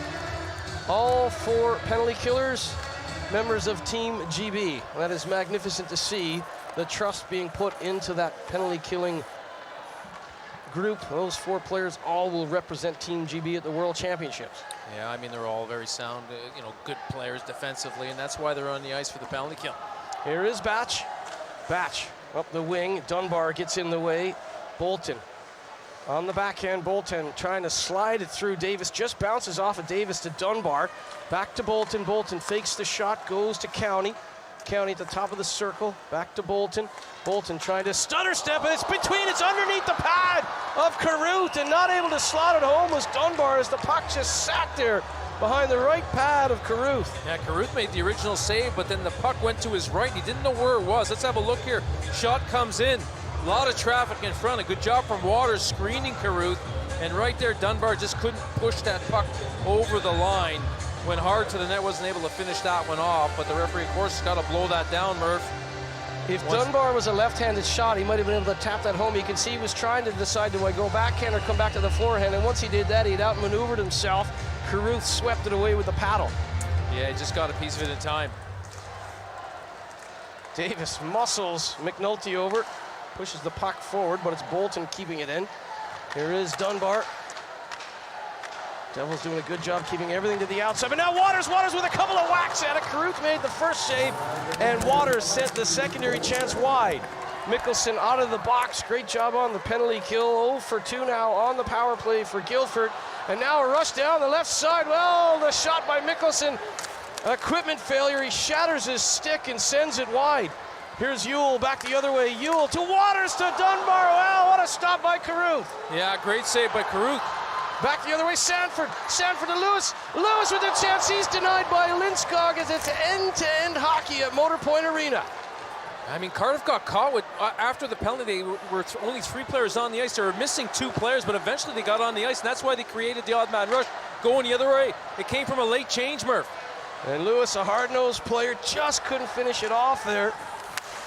What a chance. Kugler back out. Good to see him after that injury in the first period. Kugler too far for Cox, but there will be no icing as Cox gets there first. Cox has a broken stick to contend with. Tried to flip it out front, intercepted by Watson. Watson quickly forward. Good speed down the wing. Trying to wrap it around was Cable. Came off the pad of Carruth as Watson came forward. Watson's cut out of position now. Ferguson backtracking. Here's Cox. Cox trying to go around the forward Ferguson and did a great job playing defense. Ripplinger to Ferguson. Ferguson trying to hammer it forward to Trap, but a good stick there by Register. Yeah, good job from Register. It's gone end to end, but a couple of times the Guildford Flames defense got caught deep and created, I mean, Cox was wide open. There was nobody back at one point. If that puck lands on his stick, he's in for a breakaway and all the time in the world to pick his spot. So right now, Guildford are getting caught a little bit off the ice. You're getting some chances going one way, but coming back, they're in trouble. Here's Crandall to Reed. Reed, well, Lindskog got leaned to his right, and Reed had a stutter step. Could not put it home, and now Crandall's had enough. As Crandall will get involved in front, but cooler heads must prevail. As Crandall, you don't want him going off now as he's kind of jousting there with Dunbar. Yeah, I mean, a good job from the Devils, just going hard to the net. Reed tries to pass it across, but then he gets a second chance to pass it across. He wasn't able to. Dixon just loves being in front of the net, fighting for pucks there, but Crandall got a little upset with a little bit of a face wash. But again, if we look at the replay here, Guildford on the power play, that puck right there, Waters gets a shot, but it rolls over his stick, and he gets a second opportunity. The puck is still rolling, Murph. 2 chances he had, both times the puck was rolling on him. Bolton to Crowcock. So close, but no cigar at both ends of the ice. Here's Lakovic. Lakovic goes to the backhand now. We'll put it back to Trap. County. Crowcock inches in from the left point. Mickelson gets there first. Gary cut out of position, and now 2-on-1 the other way. Crandall and Reed. Crandall to Reed. Well, they've been linking up all season long, but Lindskog shuts the door on Reed. That's the situation you want to see if you're Brody DuPont. Crandall and Reed, no result on that occasion as County will just put it into the Devils logo on the chest of Carruth. That was a good save from Lindskog on that 2-on-1. If we watch here, Crandall's got his head up, makes a nice pass across, and Reed decides to hold it and then shoot. I think that gives Lindskog enough time to make the save, to come across and make the save. Had he released it straight away, he might have caught Lindskog out, and Crandall wasn't able to pick up the rebound. I think he went out between his feet, Murph. Reed went tumbling into the boards awkwardly there. We'll keep an eye on 21 in red. Kugler has come back from what looked like an upper body injury in that first period, coming together with Locke. Neither team wants injuries at this stage. Richardson trying to send that forward as Brent was trying to ghost in behind everyone, but Locke backtracked. Locke to Bolton. McNulty now starting out at his own blue line, sends it across to Dunbar, who had a magnificent opportunity a few shifts ago to tie this game up. McNally to Brent. Brent, patient, rolls it in. Lamon looking for the rebound, and Lindskog had that pop up on him at the last second, which allowed Lamon to take a swipe at it. Yeah, he juggled it a little bit. They're using his pass just to do a little bit of keep me up with the puck, but Brandt just delays long enough to try to get that puck to the net, to try to get the pass through, but Lindskog comes out and just handles that quite easily, just chips it up and grabs it. But boy, this has been an open second period, Murph, up and down. We're still got almost 16 minutes left in this one. You said in the first intermission when we talked about the shots on goal just being 6-5 that you didn't think Cardiff wanted to open it up against Guildford. Well, both teams have come out here swinging in the start of the second period. Yeah, I think Cardiff just decided they're going to put more energy into the game and just try to get their speed going, especially, you know, we talked about the Kugler line, but I mean, they have speed throughout their whole lineup. Credit has to be given to Cardiff as well, the speed and that sort of puck possession game, trying to get in to the scoring areas in the offensive zone for Guildford. Everyone boxing out in a red jersey back the other way. Lindskog has had to make Some big saves. Here's a chance. Griffith's trying to put it under the left pad of Carruth. Here's Kugler. Takes it off his right skate. He was trying to kick that to Cox. Delayed offside against Cardiff. And Cox wasn't sure, so that will be offside. Delayed offside will come back. Yeah, I mean, I think if you look at both these two teams right now, they know that the next goal is really important, and that's why, well, as we see Todd Kelman up on the big screen there and gets a bit of a cheer from the Devils supporters. But right now you got Ferguson taking the face-off. He's very strong on face-off, so this should be a good battle on the dot. And Davis digs in. Davis has to put his stick down first. This is back to the boards. Ferguson will win it. Here's Cable. Cable pushed back by Duggan. Trap to Ferguson. Cross ice looking for Ripplinger. Good body position there. There's a good example of the boxing out as Batch makes sure Ripplinger didn't have inside possession or inside body position, but they keep on coming. Here comes Trap. Trap down the left side trying to flip it through. Duggan got in his way and it will be skated away by Waller. Waller was weak on that pass to Davis, which allows Crowcock to send it forward. Now Trap in all sorts of trouble with Waller. Waller nearly tipped it by him, but it will be Trap sending it up and down. Mickelson has it bounce on him. Tucks in behind Carruth. Line changes on both sides. Again, we talk about the changes. Maybe the coaches want to get the certain matchups here or trying to avoid certain matchups. Just also trying to stay fresh. Well, as the home side with the higher seed, Cardiff have last change. They'll be trying to line match, and they're happy to have Kugler back out. So that would have been a nightmare trying to chop and change, missing a player of the likes of Kugler, but he is out here for period 2. Here's Lakovic, chips it back to Bolton. County. Dunbar will chase it down against Mickelson. He's double teamed as Crandall comes back to help out. Crandall, stick check by County. And now here comes Waters. Waters, the veteran, off the post. Well, Waters just reared back and sent a wrist shot on target under the glove of Carruth and off the pipe. Here's Crandall. Reed couldn't get there ahead of Bolton. Bolton takes a great defensive line there on the puck and now gains the line, dumps it in. Carruth nearly gave it away to McNulty. Helping out was Mickelson and Register. Well, Waters coming back from injury, tumbled into the boards awkwardly, and he is labored coming back up ice. And all that after he hit the post in an attempt to tie things up. And that would be bad news indeed. Waters really looked labored. Here's the chance where Waters comes in here. Register just pokes it away, and just that right knee seemed to pop there on Waters. And a moment before that, he hit the post. Yeah, it was a great shot. He's another one of these players in the league that has a great shot with a quick release, and he scores his share of goals. I think he's okay. I don't think it was Register's stick that tripped him. I think he just turned quick and lost an edge there. Register just banged him on the pads a little bit. It had nothing to do with him falling over. Down the left side. Well, Waters, hard as nails. He's still out there, so no problem. Waters goes to the front of the goal. McNulty couldn't find him. McNulty to the left point now. Drag and shoot, redirected off of Brandt high and wide. Here's Dunbar. Waters couldn't get into that corner. Brandt had to be careful. Right on him was McNulty. Here's Ewell. Ewell with the shot, and that's blocked by Riley Brandt. Ewell plays it quickly across to Watson. Ewell, well, Lakovic and Brandt came together, and there's a penalty call on the play, and Riley Brandt is slow to get up. And Lakovic saying, I didn't do anything. Brandt is well known as trying to finish his hits, but it's Lakovic to the box, and it will be the first power play of the game for the Cardiff Devils. Well, sometimes you do get that, Murph, where you have that accidental collision where players are looking one way. Lakovic is trying to get out of the way. Brandt tries to get out of the way at the last second also. So really both players could have got an interference penalty on that one, but it looks like Lakovic is going to go off here for 2 minutes. But Brandt did try to avoid the contact. I think Lakovic was also trying to get out of the way, but I just think Lakovic made more contact, so the referee gave him the penalty. Cardiff, 25.5% on the power play in the regular season, 28.6% on the power play in the quarterfinals against Glasgow. Guildford, 81% on the penalty kill in league play, 83.3% in the quarterfinals, so a good power play up against a good penalty kill. Cardiff looking to extend their lead. It's Lakovic in the box, and he's a big miss because he's a good penalty killer for Guildford.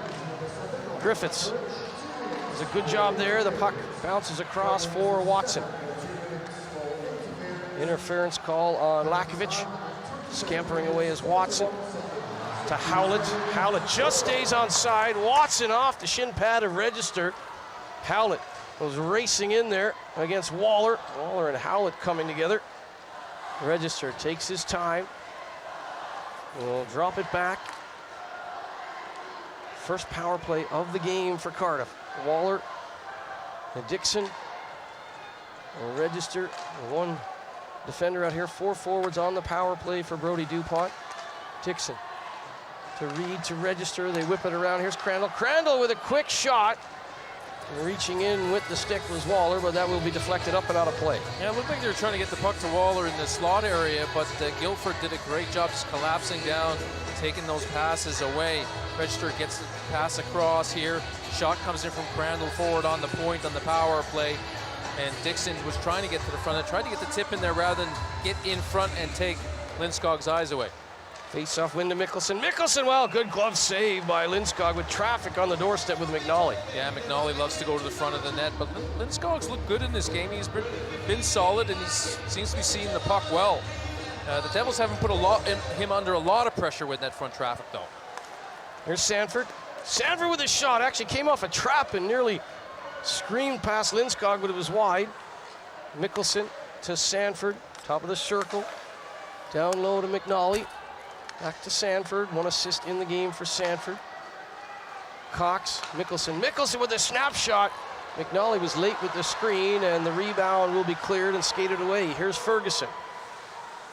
Ferguson will play it all the way back to Bolton, who has the good playoff beard going. Bolton will rip it high and down to the left of Carruth with 25 seconds remaining in the Lakovic interference penalty. Mickelson dangerous. Drop past McNulty, nearly had the stick on that. Here's Sanford.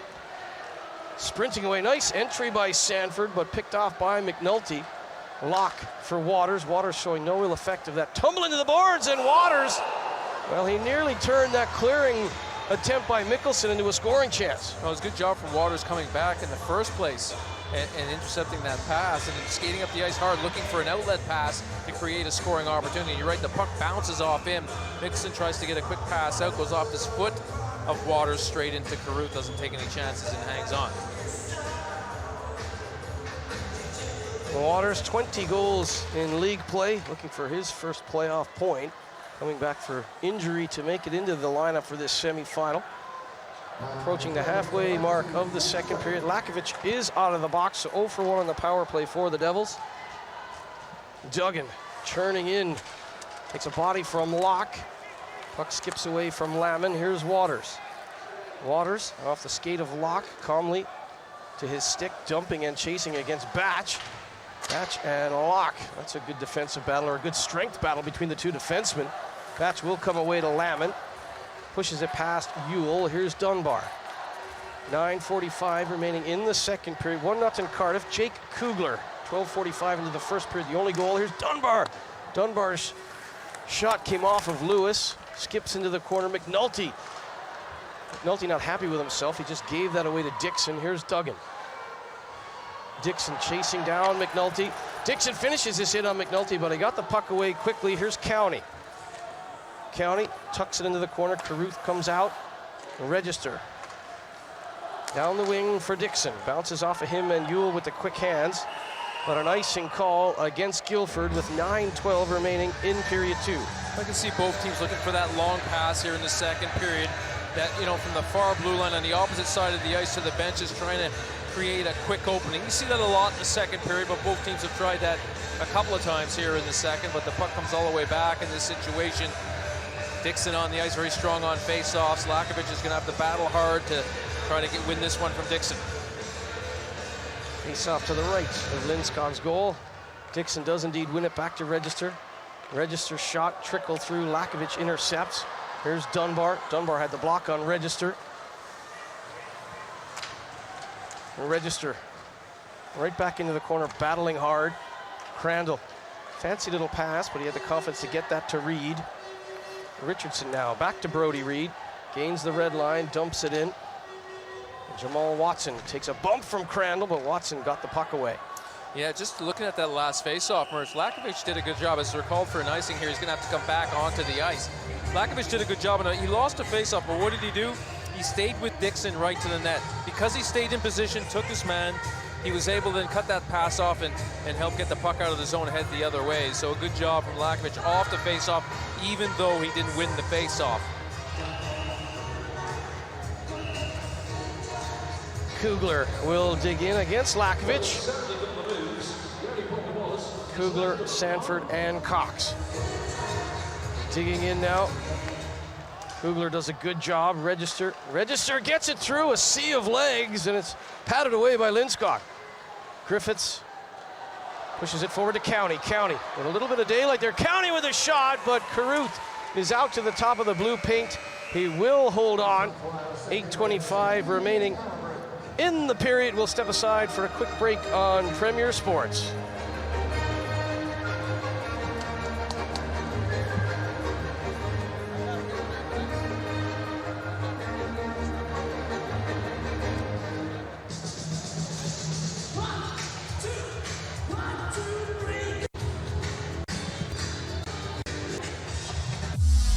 But you never will.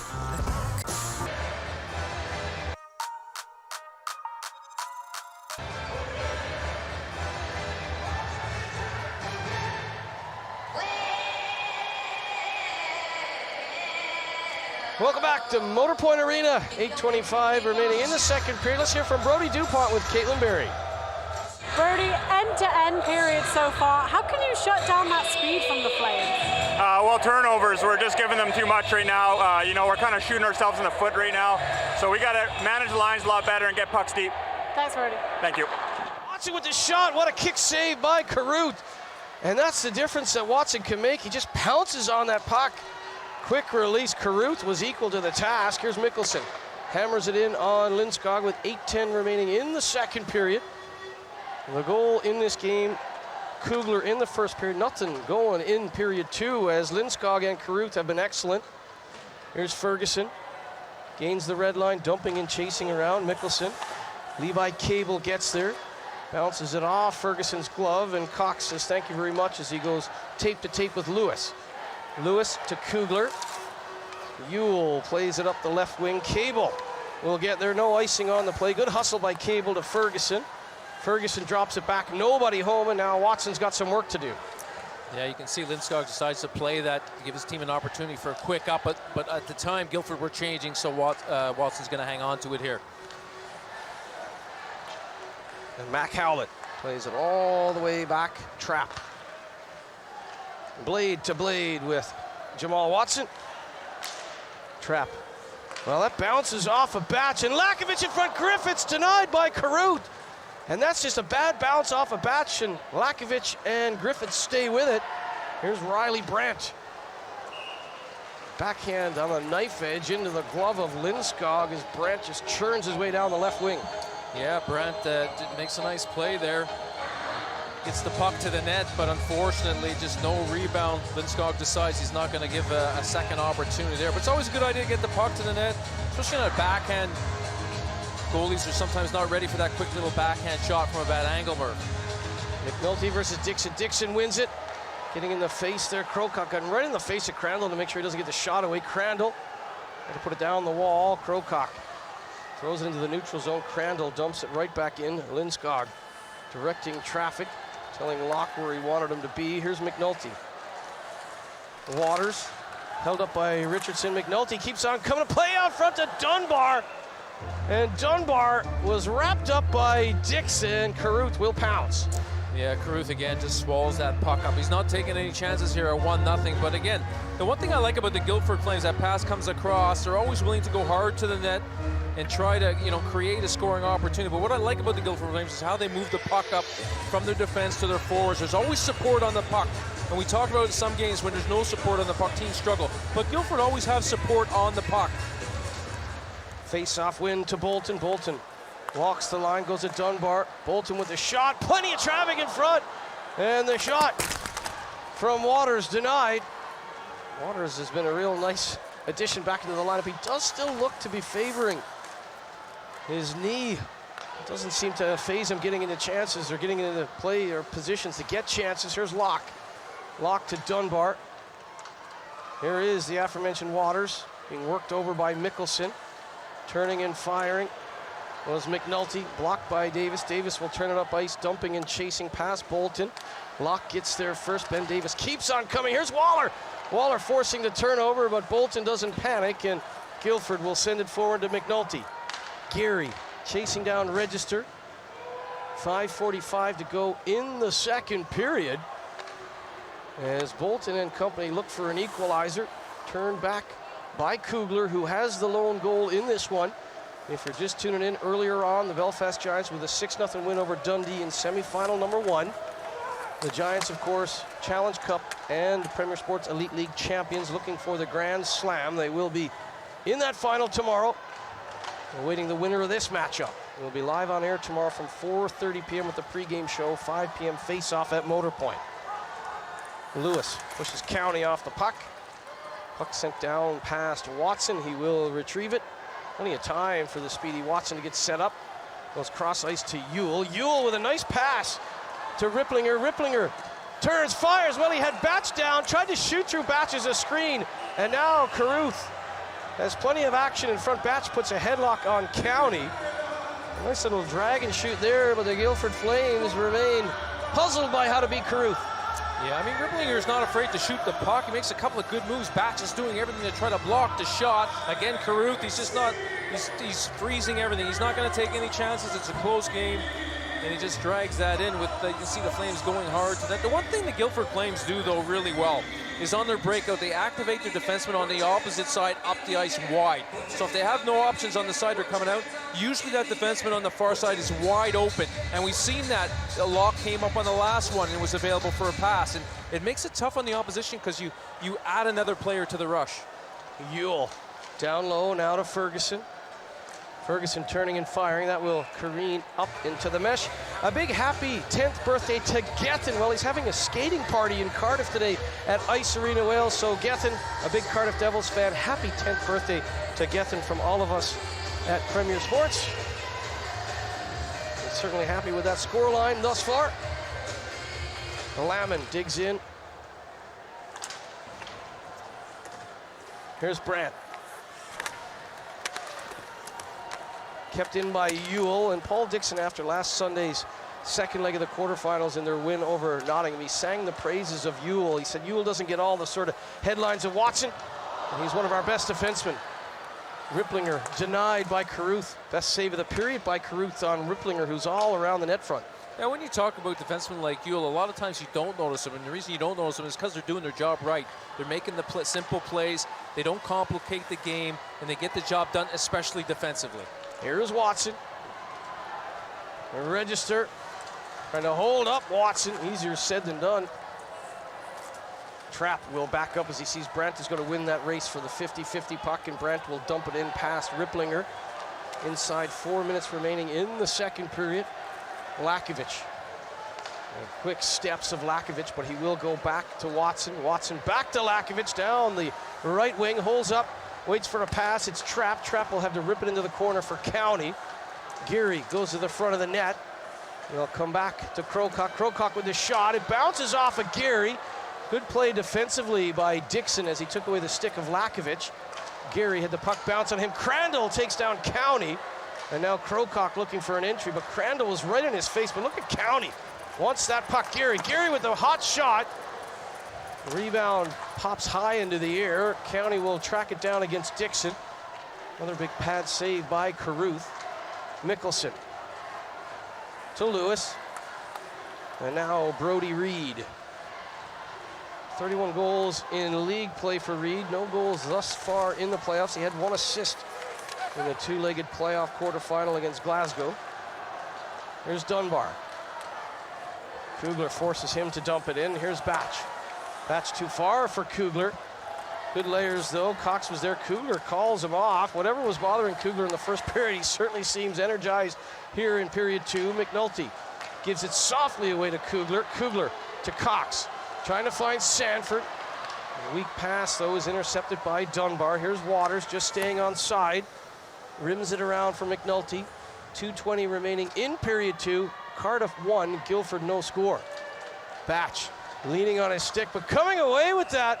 I mean, strong on his blades right there, McNulty. I mean, Batch is one of the strongest defensemen in the league, and McNulty just wanted that puck and got away with it. Yeah, he's another power forward in the league, McNulty, and he's got a good shot too, and he's not afraid to let it rip. And one thing though, Murph, we talk about this a little bit, how the top lines knock each other off, and we've seen in the playoffs, like some of the players who scored a lot of goals this year have struggled to score.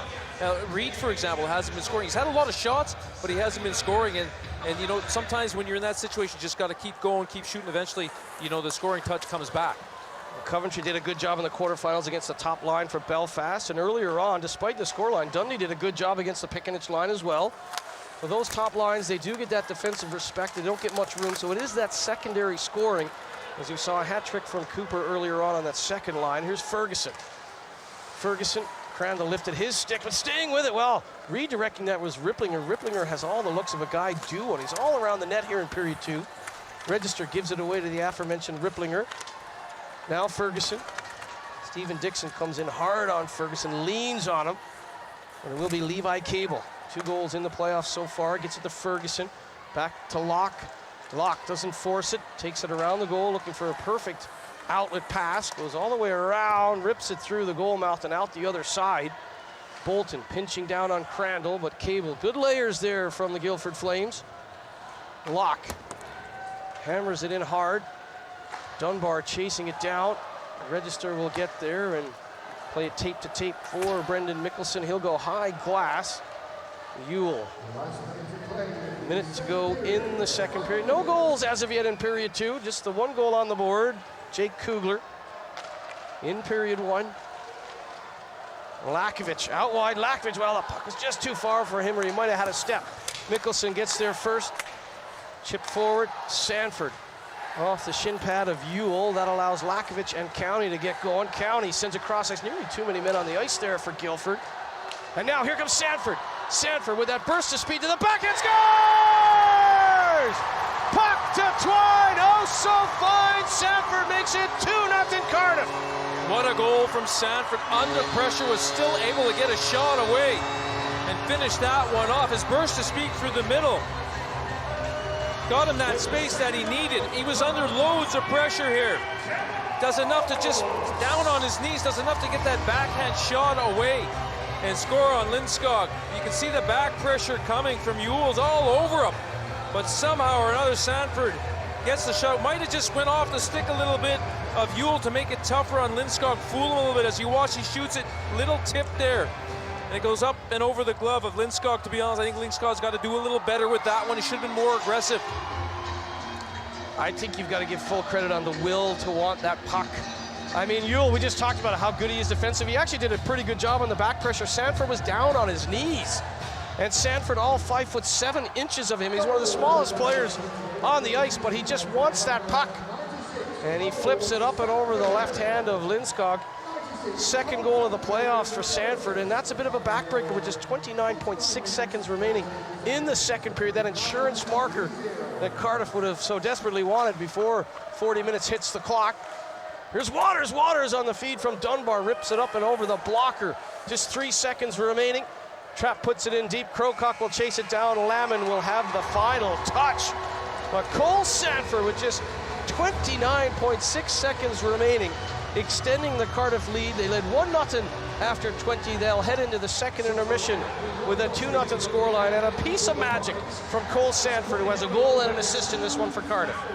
Well, I mean, if you watch that last minute and a half, 2 minutes of that period, Cardiff sat back a little bit more, really protected their blue line, didn't play so open, kind of waited to see if they'd get an opportunity or not. Whereas Guildford were still pressing a lot. And eventually, Sanford finds an opening through the middle. It's that experience in your lineup to just play a little bit more composed at times. Let's head down to rinkside. Caitlin Berry with Robert Lakovic. Robert, probably the closest period so far until that late goal. What did you make of those 20 minutes? I think we started well. I felt like we had the majority of the better plays that period, but something we've been doing all year is giving up weak goals, especially at the end of periods, and that's exactly what's happened there. on a positive side, we have been doing it all season and we know how to bounce back from that. We showed it both Nottingham games, so we're not giving up yet. It felt like you had so many chances that period. How can you turn things around in the third? I think we just got to be a little more direct, a little more traffic in front of the goalie. The saying is, he can't save what he can't see. So a little more direct, more traffic, and I think be a little tougher in front of their goal. Make sure we get to the pucks first, and I think we'll be all right. Thanks, Rob. Thanks. Cardiff with a 2-0 lead after 40. A moment of magic from Sanford on his knees, on the backhand. Puts it into the goal with just 30 seconds remaining. The Devils with a 2-0 lead. We'll be back with second intermission analysis after this quick break.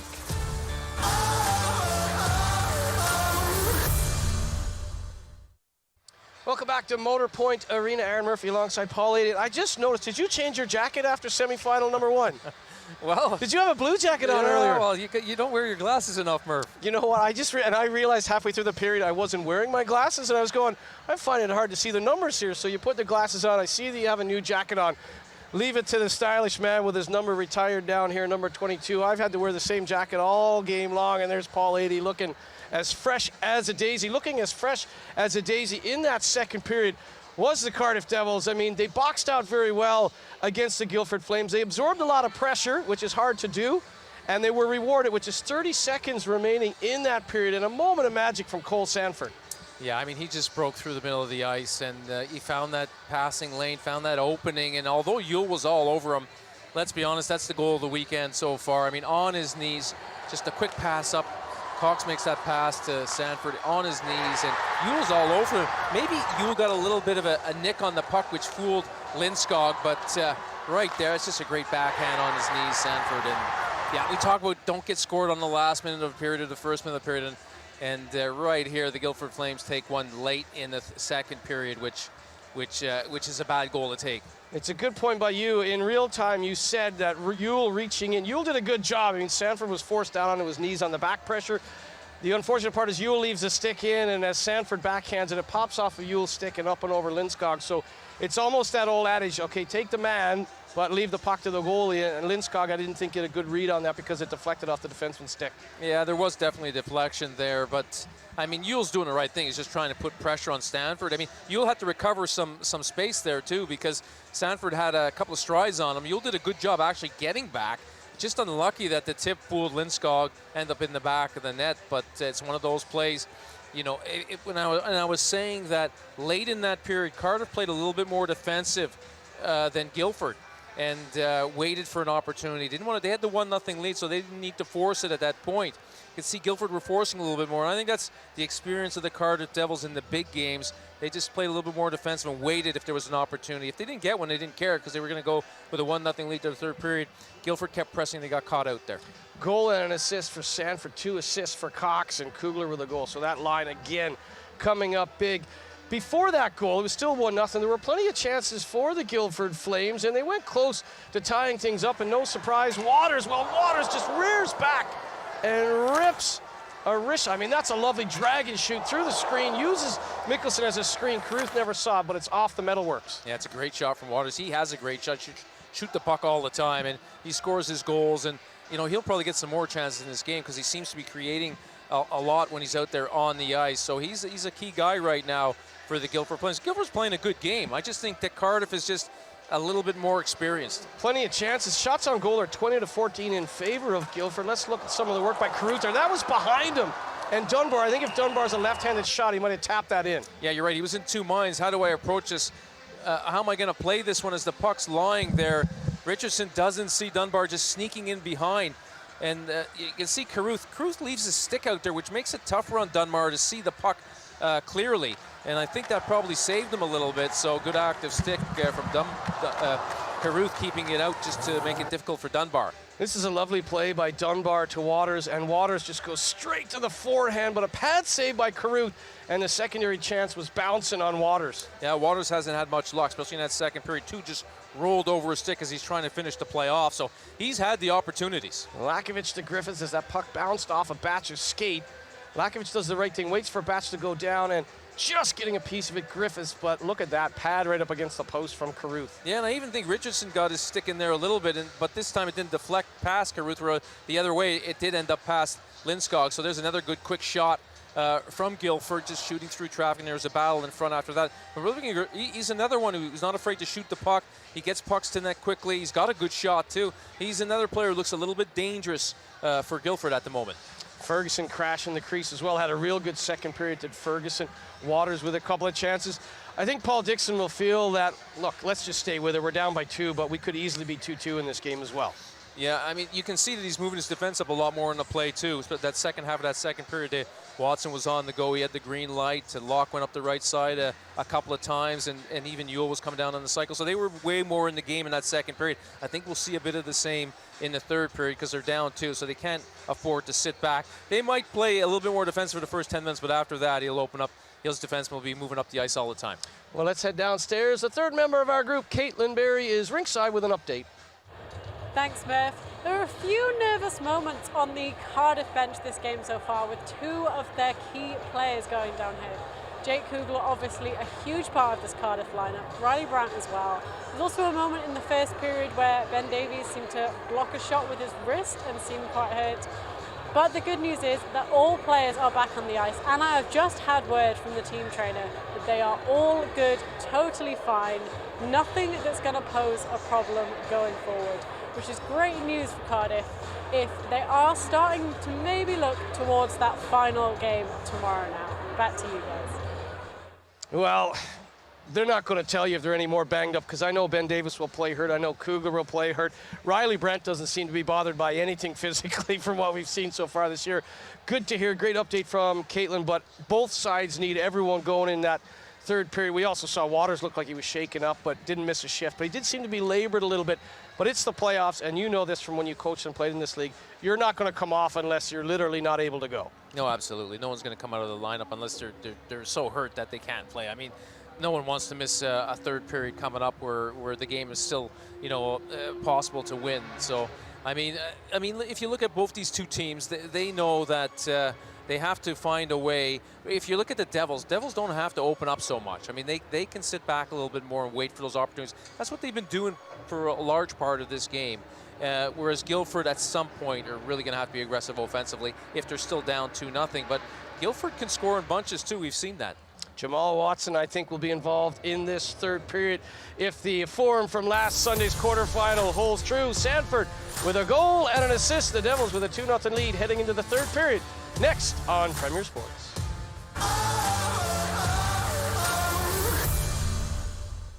Welcome back. Semi-final number 2, 40 minutes in the books at Motor Point Arena. 2-0 lead for the Cardiff Devils. Guildford out shooting Cardiff 20-14. 0 for 1 on the power play for Cardiff. 0 for 2 for the Flames. Face-offs 23-16 for a 62% count in favor of the Cardiff Devils. 20 minutes to go for a spot in the grand final. The Belfast Giants await the winner of this one, and right now, Kugler and Sanford have the Devils in prime position. 2 assists for Cox, a goal and a helper for Sanford. So that Kugler-Sanford-Cox line has been the huge difference thus far in semifinal number 2. Locke with a big hit. He runs over McNally. No easy feat. McNally is made of granite, and Locke made that look easy. Here's McNulty. So whatever the team talk was in that second intermission from head coach Paul Dixon, it was come out hard, and Locke runs over McNally. Yeah, pinching down the wall, just trying to keep the puck in the offensive zone. Might see a lot of that from the Guildford Flames. As long as they have that third forward high, the defense could come down and put pressure down the wall. Dunbar flips it in. We know Jamal Watson will probably have the green light, but when do you say to him, if you're Paul Dixon, okay, just do what you got to do, like he did in the last 5 minutes against Nottingham in quarterfinal leg 2 last week? Yeah, I think he'll just say use your instincts in the third period, and probably more so with 10 minutes left. If he doesn't think he's getting involved in the play enough, moving up the ice, he'll probably have a word with him on the bench. Ferguson flips it through the neutral zone. Mickelson will backtrack. Even his long reach, he couldn't catch up with that. Carruth, well, dangerous play. Carruth nearly gave it away. Back to the point, not able to keep it in was Watson. His right in his face was Brody Reed. The Flames have done a pretty good job against the Reed line, as Carruth will hold on to that. Well, a lot of the shots coming in from Guildford, they're like glove high and blocker high. I think they're making it a bit easy on Carruth. They're better off shooting some hard shots low and forcing him to push pucks to the corner, or maybe might accidentally kick one out in front. But they made it a bit easy on Carruth in this game with some of those shots they've taken from bad angles. We heard Robert Lakovich say to Caitlin Berry after the second period, we need to get more bodies to the front of the net, and certainly I think you're right. I mean, Carruth sees those, he's going to stop them. And it's great to have those offensive zone faceoffs time and time again, but eventually you've got to be clinical on one of these chances down by a couple. Yeah, you certainly have to take advantage of your faceoffs, but a lot of times, if the coach is smart for Cardiff, he'll send like a guy like Dixon out there to take the faceoffs, who wins a lot of faceoffs. Ferguson, well, it's redirected. It's redirected in front. Great hands, great touch, and Ripplinger has the Flames on the board. It's a 2-1 hockey game. Well, Ripplinger has looked dangerous in this game. He's been getting some good shots. He's been going to the net and finally gets rewarded for his hard work, and it was a perfect deflection. Carruth didn't have much of a chance on it. He deflected the puck the other way. As the goalie's going one way, the puck comes back the other way. Watson gets that pass up through the middle of the ice and then continues driving to the net. We talked about Watson activating and making it tough on the opposition. That's just a great deflection, right? I mean, what a deflection this is. Quick shot to the net, gets to the boards. Ferguson, he just releases that shot. And Ripplinger just deflects that perfectly into the back of the net. So something the Guildford Flames needed was a goal, just to give them a bit of jump here, Murph. Well, that's the third goal of the playoffs for Turner Ripplinger. What an in-season acquisition he was by Paul Dixon. Ferguson will get his 4th assist, and it couldn't have come at a better time. 1:43 into the third period, and now total change of the way you approach this game if you're the Devils. And what's the old saying? Toughest lead in hockey is that 2-goal lead. It is, and especially against a team like the Guildford Flames, who throughout this playoff have come back time and time again. And here they are in the third period, scoring the first goal, getting themselves right back in this one, Murph. Here's the veteran Richardson. Richardson gets the shot through, hits Lamon in front. Ripplinger from Ferguson and Watson. 1:43 into the third period. It's some of the big names that have stepped up right away on the first shift of period 3. Well, that's what you want. You want your offensive players to get a good start to the game and create some chances. A goal is even better, and that's what they got. So right now you can see the Devils just taking their time on the breakout. They've had success by just taking their time. Here's Waller. Waller with that first step. It's quick, but the shot is off. Waters again looking a little bit labored on that right side. Register with a shot off the fingertips of Lindskog, and it will careen all the way out into the neutral zone. Yeah, that was a good save from Lindskog. There was traffic in front, and Register just looked for that top corner. Got a good shot in there, but a good save from Lindskog. Ripplinger's third from Ferguson. 4th assist for Ferguson. 3rd assist for Watson. 1:43 into the third period. 2-1 hockey game. Semi-final number 2 on Premier Sports.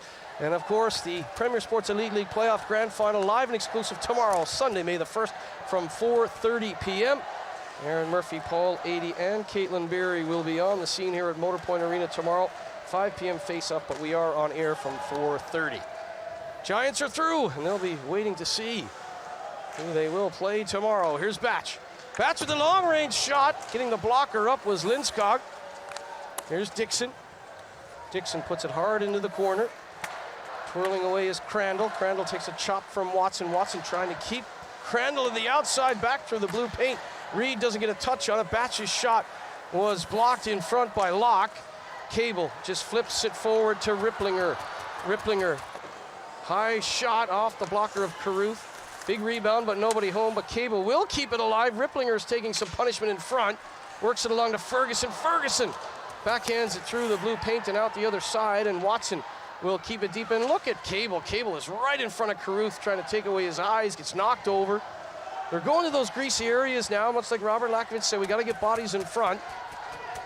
Here's Ripplinger. What a deflection that was from Ripplinger. And I said in the second period, he has all the looks of a guy who's going to get one. Cox takes a bump, dumps it forward though. Here's Ewell, watched by Kugler. There's Lakovich. Lakovich turns back to Watson. Quick pass from Watson. No look pass to Ewell. County goes to the front of the goal. That's a good play by Ewell, because there's either going to be a rebound for County or once again they'll get an offensive zone face-off. The one thing I'll say about that though, through 40 minutes, Cardiff are 62% in the face-off dot. Yeah, and they rely a lot on Dixon on these big face-offs, and you'll see Brody Dupont get Dixon out there as much as he can when there's an important face-off. But when you look at the Guildford Flames, you got to say they have heart, don't they? They never quit. And again, they're coming on strong here in the third. McNally missed an assignment there. Looked a little bit unaware off that face-off, McNally. Crowcock's shot went high and wide. Good stick by Register. And McNally from Lamont. McNally sends it in. Paddled away by Lindskog. McNally carries, sends it back to Mickelson. In deep for Lamont. Back to Register. No panic from Register as he gets it to Riley Brandt, and now McNally takes a bump from Lakovic, but A-frames and protects the puck. Trap comes in as well, and that will allow Crowcock to send it on to County. County gains the red line and smartly dumps it in. Line change coming for Guildford. Yeah, smart play, get over the red line, dump it in, get a change. This is where Cardiff have been pretty good, though, off their breakout. They've never panicked in this game and have had good success moving the puck up the ice, Murph. Here's Cox. Sanford, poke checked away by McNulty. Locke to Bolton. Quick up to Dunbar down the right side, and Dunbar will flip it into the corner for Waters. Rimmed back around for Dunbar. Lays it in for McNulty. McNulty trying to cut back, just rolled on him, or he would have been in a shooting position. Cox will gain the red line and dump it in. Yeah, McNulty was unlucky there, you're right. It just rolled away from him. He would have got probably a decent shot away on that play. Here's Bolton. Well, Bolton calmly off the back of the apron. Looking a little bit like Jamal Watson right there with the confidence on the puck. But don't forget, Bolton had 14 goals as a defenseman in the regular season. He's got good hands, but he's a big physical guy, and so you sometimes look at him with that big beard and the physical presence. You forget about how good he is with the hands. Here's Ferguson. Off a skate away from Cable. And here's Watson. As fun a player as there is to watch in the Premier Sports Elite League. Ripplinger jumps it in, bounces off a batch and rolls in on Carruth. Cable's on the doorstep, so Carruth will hold on. Well, Guildford have been able to come back across against Cardiff in the neutral zone. That space has been available, and what they're doing is rather than the winger on the opposite side being too far up in the neutral zone, he's actually come down a bit lower to open up that passing lane. So smart play from the Guildford Flames. Dixon versus Ferguson coming up on the 7-minute mark of period 3.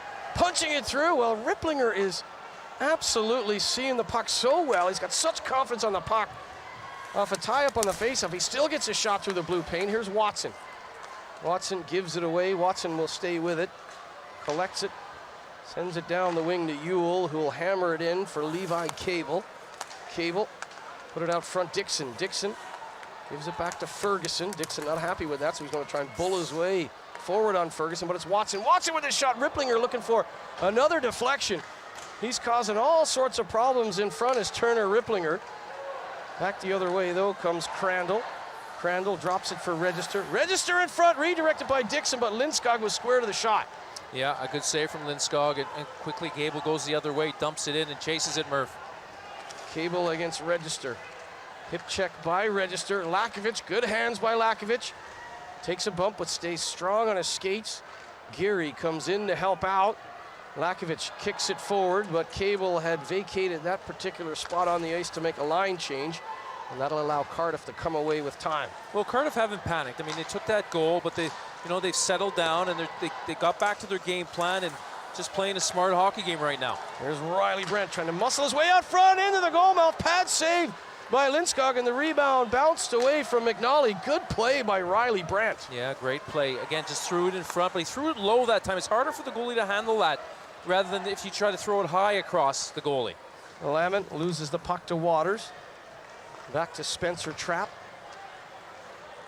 Michael Crowcock, 1 goal and 1 assist thus far in the playoffs. Again, they get so much production from the back end.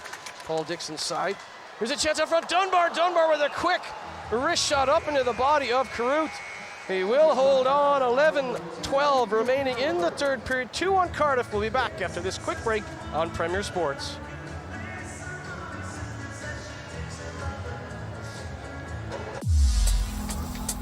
Powers us humans with of unusual For a whole year. Of £2,487 into Well, welcome back to Motor Point Arena. 11-12 remaining in the third period. 2-1 Cardiff. But let's hear from Paul Dixon on the Guildford bench. Paul split the Devils' lead early in that period. How can you build on that now? Well, I mean, the goal was just to come out, start strong, and, you know, I think so far the whole game we've been putting pucks in deep, we've been doing a good job, and, you know, we're going to have to score a dirty goal with getting the puck to the net with traffic in front of Cardiff there, and obviously we just got to stay on this now. We've got 11 minutes left, keep doing the same thing, and hopefully we can get another goal here. Thanks, Paul. Hard angle shot from Crandall, high off the body of Lindskog. McNulty pokes it past Richardson. McNulty down the wing. Turns back from Richardson. He was trying to get it out front to Waters. Dunbar is an option as well. Out front to Waters. He's triple teamed. Crandall and company giving lots of respect to Waters. Well, the puck goes down behind the net. Cardiff collapse all 5 guys to the front of the net. So basically all that's open is the top. So if you're Guildford, you want to try to get the puck up to the blue line and maybe get it to the middle of the blue line with a quick one-time shot. That is an option whenever teams collapse 5 players right down like that. But a good job from the Cardiff Devils reading that and taking any shot away. McNulty and Dixon. McNulty wins it. Dunbar one hand back to Locke.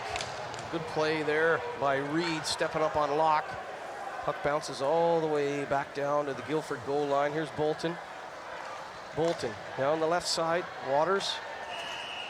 Now just offside, as that will come back outside the Cardiff line. Well, Paul Dixon was really vocal during that break, Murph. He had all the players on the bench looking at everybody, telling him exactly what he wanted.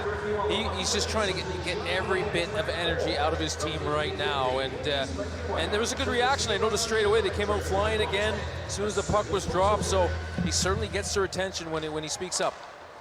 Here's Mickelson. Chopped forward by Cox. Ewell will get there first for Guildford. Alex Ewell to Ferguson.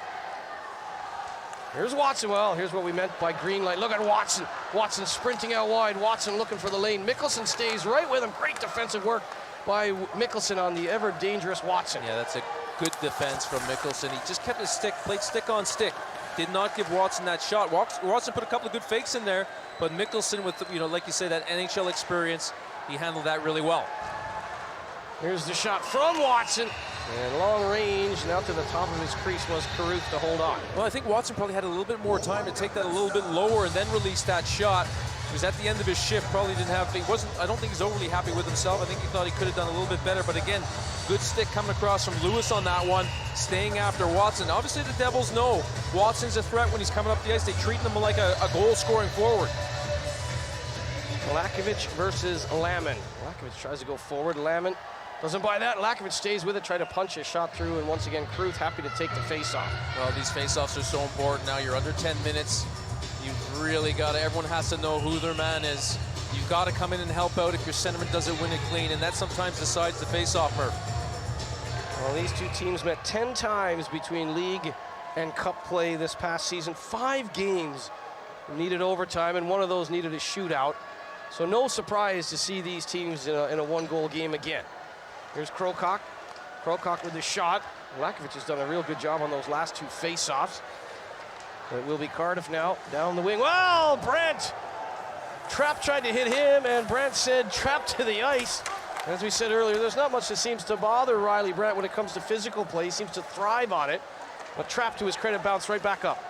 Yeah, just a good collision out there, and that you don't expect anything other in a big game like this, Murph. Lakovic, nice hands-on for Gary. County trying to join the rush. Gary flips it forward for County, but good read and react by Carruth coming out to cut that off. Well, Lakovic has been having a great game. Lakovic has played in a lot of big games. You can see he's quite comfortable in this game. He's been there and he's done it with the Panthers over the years, winning a lot of trophies, and he's had an exceptional game in this one. Again, right there, just a good job. Carruth's been hanging. He's not taking any chances, is he, in this one, Murph? And that's what good centermen give you, the ability to freeze that puck and not worry that it's going to cause any jeopardy in your own zone. And that's why Dixon just automatically wins that face-off. Carruth happy to do that time and time again. And that frustrates Guildford to a certain degree because they're working hard to get to the front. They're working hard to get pucks to the goal. And all it results is in a face-off that they lose possession. Well, that's, Cardiff, obviously part of the game plan is let's not worry about taking the face-off into the ice. We can stick a player like Dixon out there who's been dominant this year in the Elite Ice Hockey League. And I think he's like plus 300 on face-offs or something like that, some ridiculous number, Murph. He's been He's been so good on the dot that, of course, he's going to be relied on. Davis as well, he wins that face-off. Register hard off the glass. It's going to rim up into the mesh. Locke knows where it is. It's up and over Matt Thompson, the referee. Now, that was a bit of a funny one. I remember once Murph playing in a playoff game in the minors, and it was an overtime game, believe it or not. A guy rimmed it like that. It hit the glass and ended up in the back of the net. We won the game like that, and the goalie went out to play it, but it took such a funny bounce and ended up in the back of the net. So whenever I see a puck going around like that, I kind of look to see where's that going, because you just never know. Flashback to your days in the International Hockey League, Paul 80. Good memories. Hockey was a little different back then. Certainly the hacking and whacking was a lot different, and skilled players took an awful bit of punishment. We've seen a fairly physical game here this afternoon, but as you look at it, 0 for 2 on the power play, Guildford 0 for 1 Cardiff, a fairly disciplined game. No, I mean, both these two teams have played really well, and like you said, with real discipline, not taking, bad penalties, and just playing the game the right way, Murph. Lamon goes high off the glass, too far for Kugler. Here's Locke. Gains the red line. Locke dumps and chases, shoots it around Cox. Register finishes his hit on Locke. Here's McNulty. It's going to bounce up high into the corner. Kugler knows where it is. Kugler will send it on. Cox goes off the glass. Waters touches it, but he was offside. Well, the one thing, like I said, the Devils aren't going to panic. They have, especially at the back, they have players who played in a lot of these big games. And Brody Dupont obviously keeping an eye on things here. He's going to make sure he's got the right guys on the ice at the right time. But that defense of the Cardiff Devils is loaded with experience, big game experience, and they're not going to panic or make too many mistakes here with 8 minutes to go, Murph. Waller taps it back to Lewis. Up the wing. Duggan tried to flip it on to Davis, just bounced away from him. Waller puts pressure on Watson. Gets the puck away quickly to Ripplinger, who has the goal on the board for Guildford. Here's Ferguson to the aforementioned Ripplinger. Ripplinger trying to put it to the back post. Good defensive work by Mark Lewis. Yeah, great job from him. And again, Ripplinger, he's looked so dangerous in this game when he's on the puck. And just getting that one to the net, dangerous play. Watson. Watson didn't gain the red line. Play is going to come back. I thought he had the red line, but it looks like they're going to have a discussion here. Yeah, I thought he did too. Maybe they just felt they missed that one and they're going to have the face-off at center. It was very close, but I agree with you. I thought Watson did actually get over the red line, but the linesman decided to set it up at center ice. Obviously, he felt he just missed that one. Lamon will win it back to Register. 7.5 minutes remaining in the third period. Devils with a 2-1 lead. Kugler and Sanford for the Devils. Ripplinger for Guildford. Sanford with a goal and an assist. Cox with 2 helpers. And really, if you take away that line, you're okay for Guildford. They've really done a good job against the Brody Reed line. Much like we saw the Pickenich line neutralize a little bit against Coventry.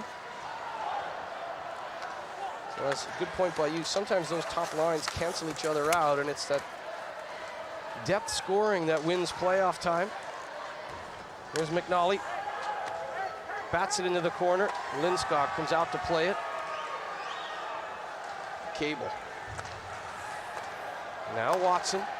13-minute mark of the third stanza. Lakovic to Watson. Jamal Watson goes out wide to Register. Has to be careful. Crandall was waiting for him. Lovely bit of work by Crandall. He knows Watson wants to go it alone there, so he just waits for him and tips that puck away. And now Crandall turns defense into offense as he's around Ewell. Crandall waiting for reinforcements. He's got Brody Reed down below the goal line. Here is Reed now against Ewell. Ewell and Reed in a good battle, but Reed will come away with the puck. Back down low for Crandall. Crandall tries to push it up front to Dixon. A real good stick by Watson.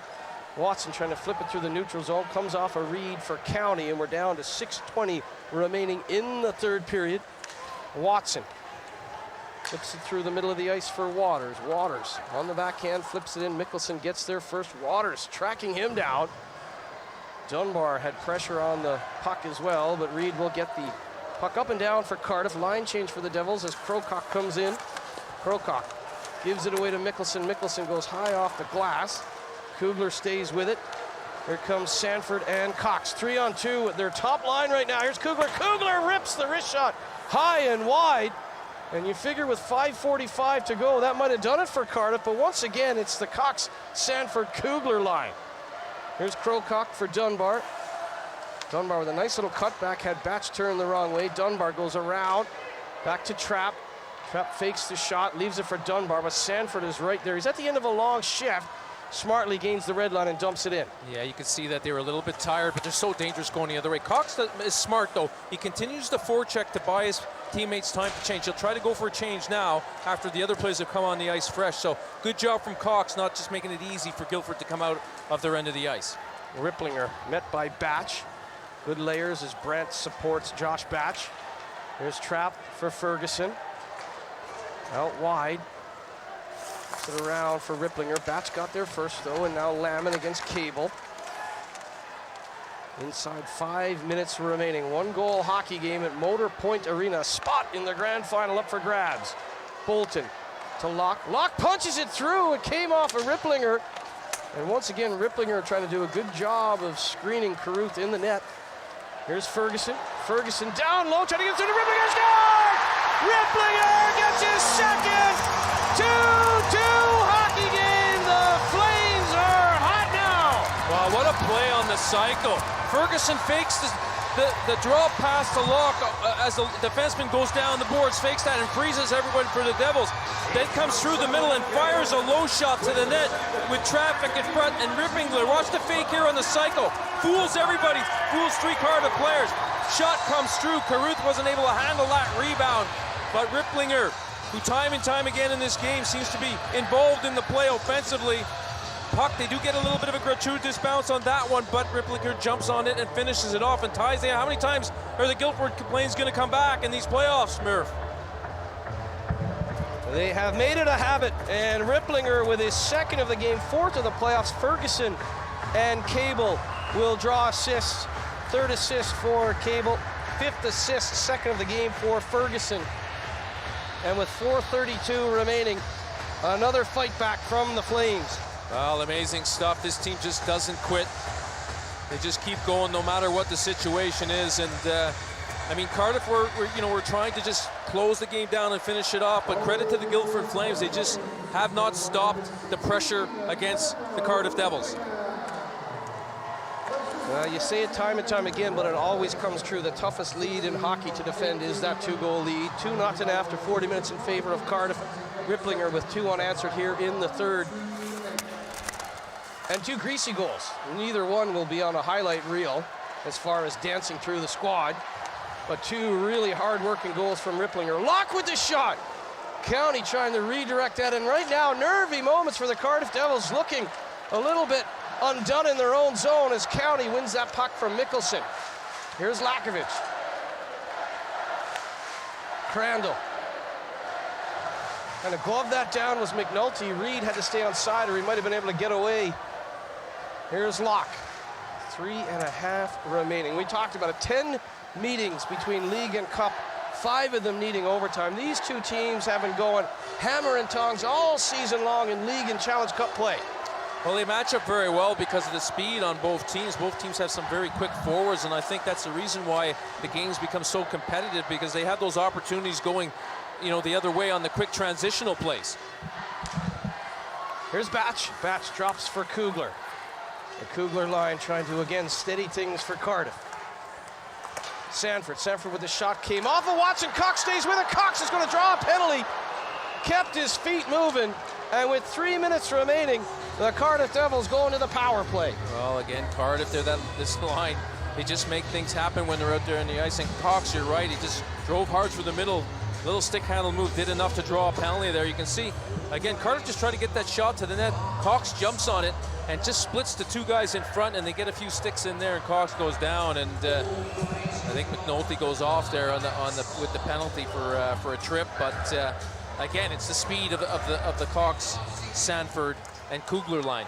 Just the second power play of the game, but it could be a huge moment for the Devils. Here's Crandall to Reed. Back to Register. Register, a high-rising one-timer up and over the left hand of Linscott. Register They'll have to backtrack as Caruth will come out. We're inside, well, we're down to 2.5 minutes remaining in the game. 1:30 of that will be spent on the 5-on-4 for the Devils.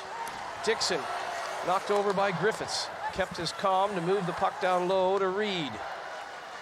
Reed to the bottom of the circle. Curls back to the hash mark.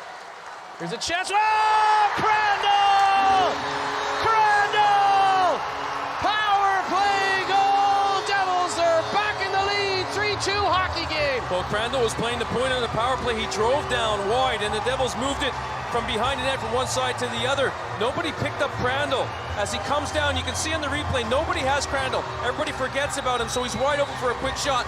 Now that's a bad angle shot. For me, that save should be made on that. I think Lindskog was a bit surprised that Crandall was wide open and no coverage there, but you have to be aware of that. His movement was a bit slow, Lindskog, on that one coming across. And I think, Crandall just took advantage of that. Wasn't the best angle shot, but he got it to the net quickly, and that's why it gave Lindskog trouble. The tripping call on McNulty, so costly for the Flames. Crandall gets his first goal of the postseason. And what a huge moment. So often this season, Crandall, with his 46 assists to lead the Devils, was the disher of the puck. And what a finish there, though, on this time as he becomes the scorer. Yeah, it's a real smart play in the power play from the Cardiff Devils. Just, releasing the point man, which was a forward. Whenever you have a forward on the point, on the power play, if you're the penalty kills, you have to know he's there. You have to know he's going to come down at some point. And right there, the Guildford Flames just didn't pick him up. 1:45 to go. Lindskog is leaning on his post, but now Lindskog is making his way to the bench. Bolton down low for Cable.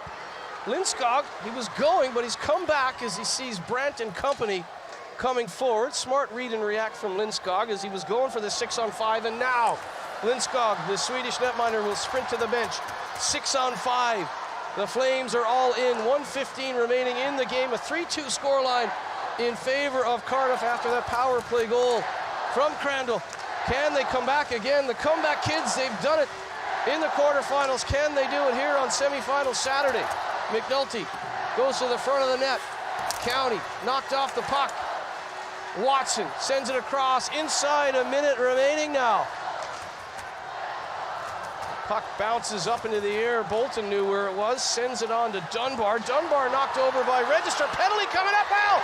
The goal won't count. The goal won't count because there was a delayed penalty coming up against Cardiff. So as soon as they touch it up, they can't shoot the puck. Register to the box, and more drama at Motor Point Arena with 46 seconds remaining. A power play for Guildford. Well, it certainly looked like a trip from up here, and the goal obviously doesn't count because the penalty call was made as soon as Cardiff touched the puck. But you can see the finish there, but it's not going to count. The face-off's going to come all the way down to the Cardiff end of the ice now that the power play is for Guildford, and it looks like there's a timeout called here, and Paul Dixon is going to set something up here on the 6-on-4. So this, with 46 seconds left, you have 2-man advantage, Murph. Well, what a moment. The Devils thought they had just scored the empty netter, but the call was made in behind the play on Register. And 46 seconds showing on the clock. And they just said, the comeback kids, can they do it again? Well, here's the penalty. Register reaches in. Dunbar goes down. You can see Sanford. Well, Sanford's thinking, I'm going to pick top corner with the empty net. And to his credit, he does. But as soon as you touch it up on the delayed penalty, of course, it goes dead. And through all of that, Lindskog will stay on the bench. As you said, it'll be a 6-on-4. And two teams that have been overtime bound so many times this season, coming down to the wire again in what has been a fantastic exhibition of hockey here in semifinal 2. It certainly has, and Ferguson's going to match up here against Davies on this. This is an important face-off, Murph. Davis and Ferguson have had a good battle going all game long. They don't come situations much bigger than this. Ferguson has been immense in this game with 2 assists, now up to 5 helpers. They just changed the time on the clock to 50 seconds, so Guildford have an extra almost 3-point-something seconds on this power play, Murph. Dunbar on the face-off tile. Back to Watson. And those extra few seconds could be vital. Here's Bolton. Bolton with the shot, rebounds there. Waters jabbing at it. Ferguson there as well, but Carruth will cover up. Well, I think Guildford's doing the right thing with those quick wrist shots into the net with traffic in front. They've had success with that in the third period because Cardiff have been collapsing in their defensive zone structure a lot to the net. Guildford started shooting more pucks from the top with wrist shots and got the benefits of that. Well, just to watch the replay here, Bolton just takes that wrist shot in. 3 players right in front battling for the puck. Waters has been in there all game, but he just hasn't been able to get a roll, Murph. Down to 40 seconds remaining. They win another face-off. Here's Bolton. Bolton with a slap shot blockered away by Carruth. Watson pinches in. Here's McNulty. Now to Dunbar. We've got a lost helmet to deal with as well. Here's Dunbar. Inside 30 seconds remaining in the third period. 3-2 scoreline. Here's Bolton. Bolton to Watson. Watson shot blocked by Mickelson. Great play by Mickelson. Here's Bolton. Bolton with the shot. Going down and trying to get the stick across was Carruth. 10 seconds remaining. Waters is in front. McNulty wildly trying to get it out front. He gets it back to Bolton. Bolton fakes the shot, sends it through. Waters is there. Oh my goodness, Ferguson is there as well. Done and dusted. The Devils have a scary final few seconds, but they hang on, and now Batch comes in as frustrations boil over.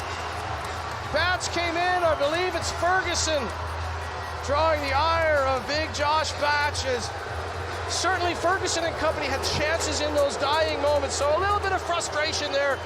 Carruth not happy as well. Bolton comes in. Bolton's happy to have words as well. And now, well, if you're the Devils, you have to be careful here. You have a big game tomorrow, and Batch, well, Batch is incensed. Batch is taking on all comers. Batch, he took down Ferguson, and now he's happy to take on anyone in a Guildford jersey. But you want to be careful. You want to play tomorrow if you're Josh Batch. Yeah, you don't want to take a bad penalty here. The game's over. You have to turn away from it. I mean, there was a big battle in front of the net, and then things just went from there afterwards. But, you know, I think things will settle down here now. The game's over, and the players know it. And I think they should, I mean, if you're the Cardiff Devils, you should just skate away here and not get involved, because Guildford's got nothing to lose at this point. So, I mean, I think Cardiff should see sense and just skate away from this.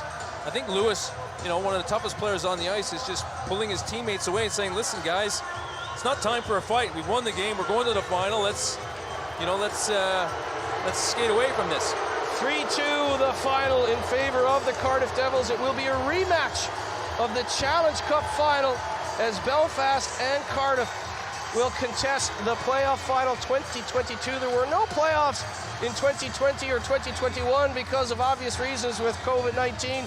The playoff champions 2 years running in 2018 and 2019 were the Cardiff Devils, looking to get back to that promised land and get a trophy to wind down the season. But they were in a dogfight, literally and figuratively, right into the final buzzer and after the final buzzer, as they all came chest to chest against the Guildford Flames. But give the Guildford Flames credit. Just the comeback kids just kept on coming, and right up into that final buzzer, you had every reason to believe they would get back into this one. Well, you're looking at it, you're thinking we're going to overtime, but the power play, the late power play for the Devils, and a smart execution with the 2-1-2 setup.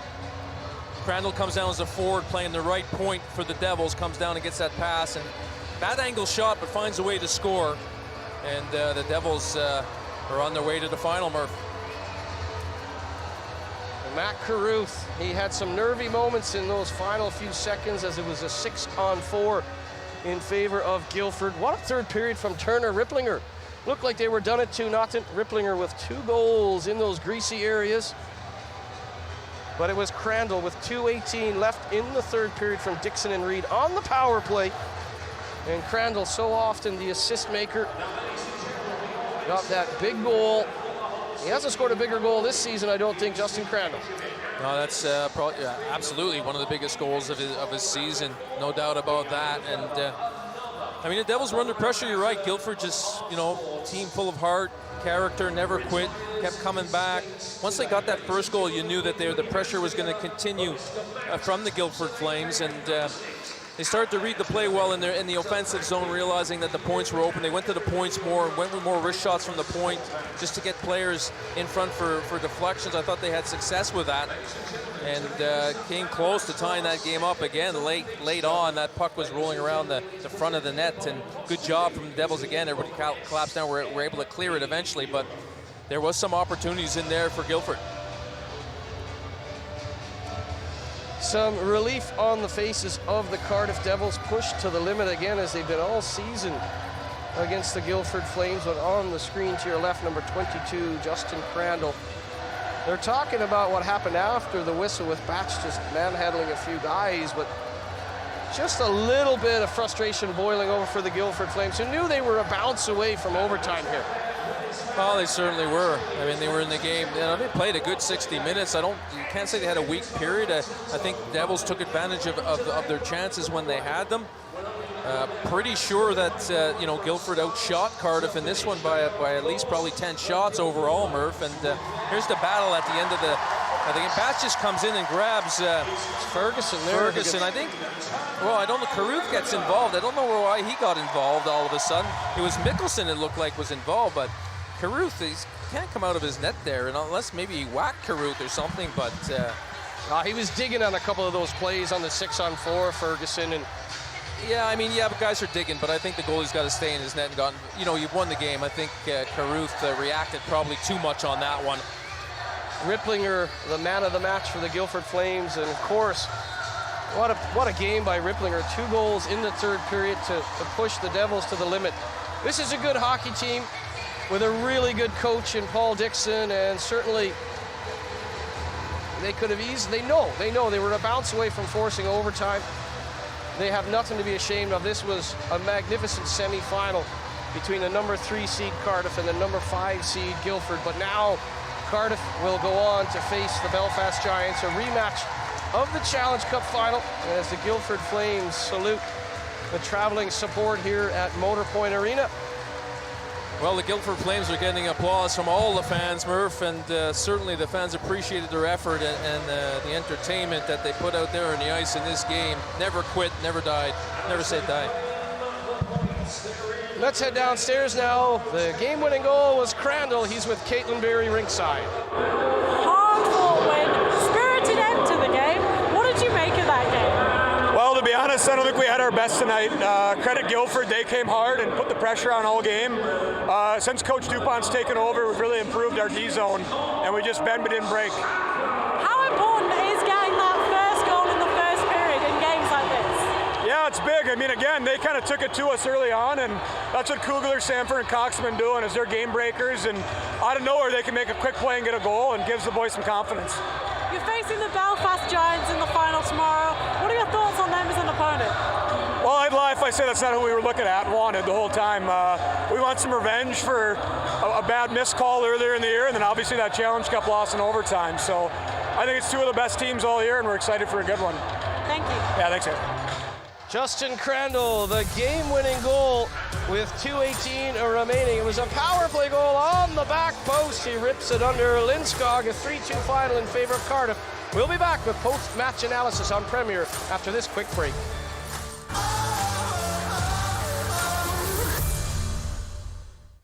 Well, these 2 games, a history of overtimes and close games, so no surprise to see a thriller go down to the wire, a 3-2 final in favor of the Cardiff Devils, but they know they were in a dogfight against Paul Dixon's Flames. Oh, they were. I thought the Flames overall were probably the better team in this game. They outshot Cardiff 32-20, so, I mean, the shot total was in their favor.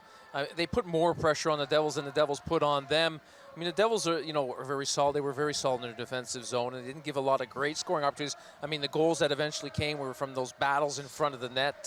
Eventually, they Guildford won a few of those battles, getting to the pucks lying around. And I mean, but again, I mean, Guildford, I thought, played an exceptional game, and they made it. You're right. They made it really tough on Cardiff to come away with a win for Cardiff. Well, let's hear now what Brodie Dupont, the head coach of the Cardiff Devils, thought about this semifinal number 2. Brodie, closest contest of the semi-finals today. What are your thoughts on that game? Yeah, I mean, Guildford threw a lot at us. Our goalie stood on his head. Mac had a great game. It's one of those games where they just came at us with so much speed. It felt like at times we didn't have an answer and we were hanging on. We got some big stops when we needed them, and I guess at the end of the day, it's wins that matter, and we got the win, so we're happy with that. It was end to end for a lot of that game. You did a really good job shutting down Guildford's attack. Was defense a real focus that game? Well, the rush sort, because we knew they were an attack team on the rush, and we wanted to limit turnovers, which I didn't think we did a really good job of, to be honest. So, but at the end of the day, like I said, Mac came up big for us. Our special teams came up big at the end. They've been good for us all season, and they ended up being the difference for us. So, we're happy with the win, and now obviously excited for tomorrow. Yeah, you're facing up against Belfast tomorrow, kind of a rematch of the Challenge Cup. What are your thoughts on matching up against them tomorrow? That's good. It seems like it's a really good game every time we play them, so we're excited. It's going to be intense. You know what? Like, both teams are really good offensively. Both teams can go on the attack and forecheck. I think we match up really well. Good goaltending on both sides. So it's going to be a fun game, and I'm looking forward to it. Thanks, Brody. Thank you. Well, yeah, sets up that rematch nicely. Well, it was 2-0 on goals from Kugler and Sanford through 40 minutes of play. Looked like maybe the Devils had found a way to keep it from not being an overtime encounter against the Guildford Flames. But as they say, that 2-goal lead sometimes the toughest to defend. And it was Turner Ripplinger leading the comeback in 1:43 into the third period. Ferguson curls. Look at the redirect here by Ripplinger. Yeah, that's a great redirect. And Cruz got no chance once the puck goes back the other way, and it's bouncing too. It bounces over his pad and his glove, and it ends up in the back net. But, Guildford deserved a little bit of luck on that one. They played really well, had a lot of opportunities in terms of shots to the net and that, and eventually one's going to find its way to the back of the net. Third goal of the season for Turner Ripplinger, and he wouldn't be done there as they were down 2-1. He just kept going to the net with reckless abandon, and with 4.5 remaining in the third period, Ripplinger in front. Looked like he wasn't going to get to that puck, but just wanted it more than everyone. He dives across and jabs it under Carruth, assisted by Ferguson and Cable. Yeah, it came from that fake cycle, and Cardiff got caught out. 3 players went the wrong way, and eventually the shot came in, and Ripplinger just banged it in the back of the net. Another big goal from him.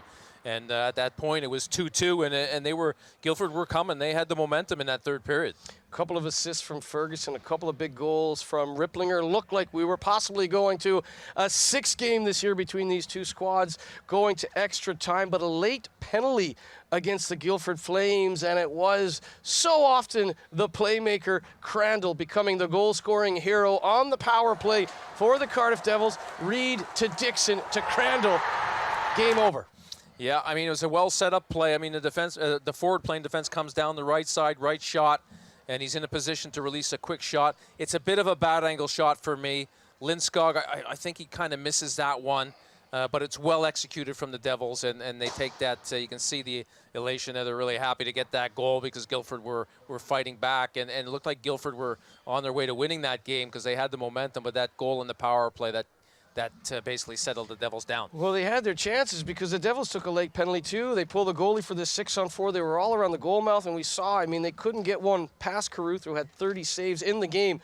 But they certainly pressed it to the wire, and there was some frustrations at the end, as you'd expect. Ferguson got all tangled up with Josh Batch, but in the end, just a magnificent semifinal. Let's head downstairs rinkside now. Paul Dixon is with Caitlin Berry. Paul, all effort that game. Unfortunate not to get the win late there. What's your reaction to that game? It's tough. It's really tough. I thought for the majority parts of that game, I thought we played well enough to win that game. But that's hockey, isn't it? But I can't ask any more than what my guys give me. They left it all out there. And like I say, we had heavy pressure. We talked about getting pucks to the net with traffic, and we scored 2 goals in the last period because of that. But there was times where Carruth made some huge saves to keep them there, and like I say, we've just fallen short. And we know how good Cardiff's power play has been good. It's been good all year, and you put them on the power play, and 2.5 minutes left in the game, and then they score that goal, and then it's your backs to the wall. We get on the power play ourselves. We pull our netminder 6-on-4. Had a couple of good looks, and it just didn't go. Just didn't bounce for us. But from my standpoint, I can't ask any more than what my guys give me tonight. Roller coaster of a year as a whole, but you made it to the semi-finals. Are you happy overall with how this season went?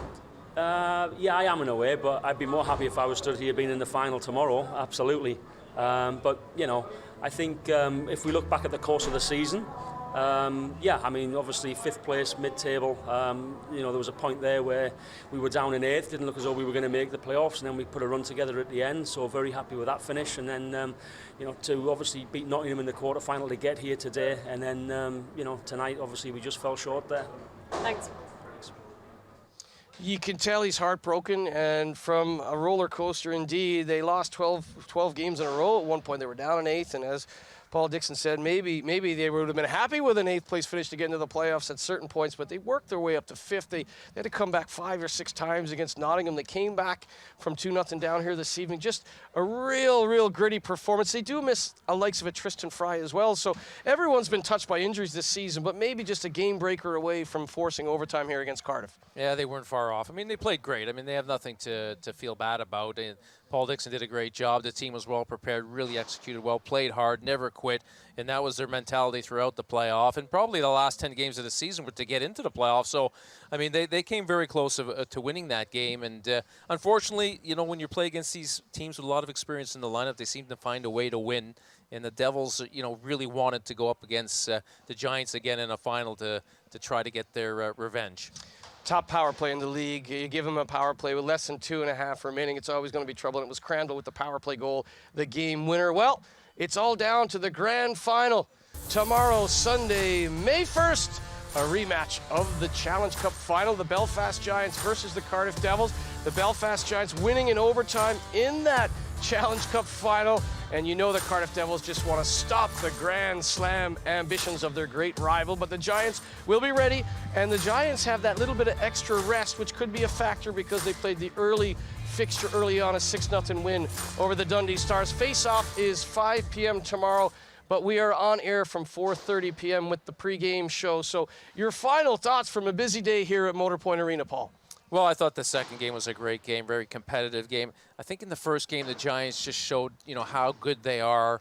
If you give them, you know, too many opportunities, they're going to put the puck in the back. They have so much depth scoring-wise, very offensive team, but they're solid defensively also. But, yeah, it's going to be another great matchup for the final tomorrow. Really looking forward to the game. Well, tell me, what is your main thought on that? I mean, is it both teams want to play 5-on-5? Is it a goaltender's duel? I mean, what do you see in that final? Well, I mean, in the previous final, it was a goaltender's duel with both teams. You know, Cardiff had that 2-0 lead going into the third and just couldn't finish the game off. The Giants came out with a big third period and eventually won the game. So, yeah, there's not much in it, and you got two teams with lots of experience in their lineup. So it's going to be a real good battle again, a real good chess match too on the benches during the game.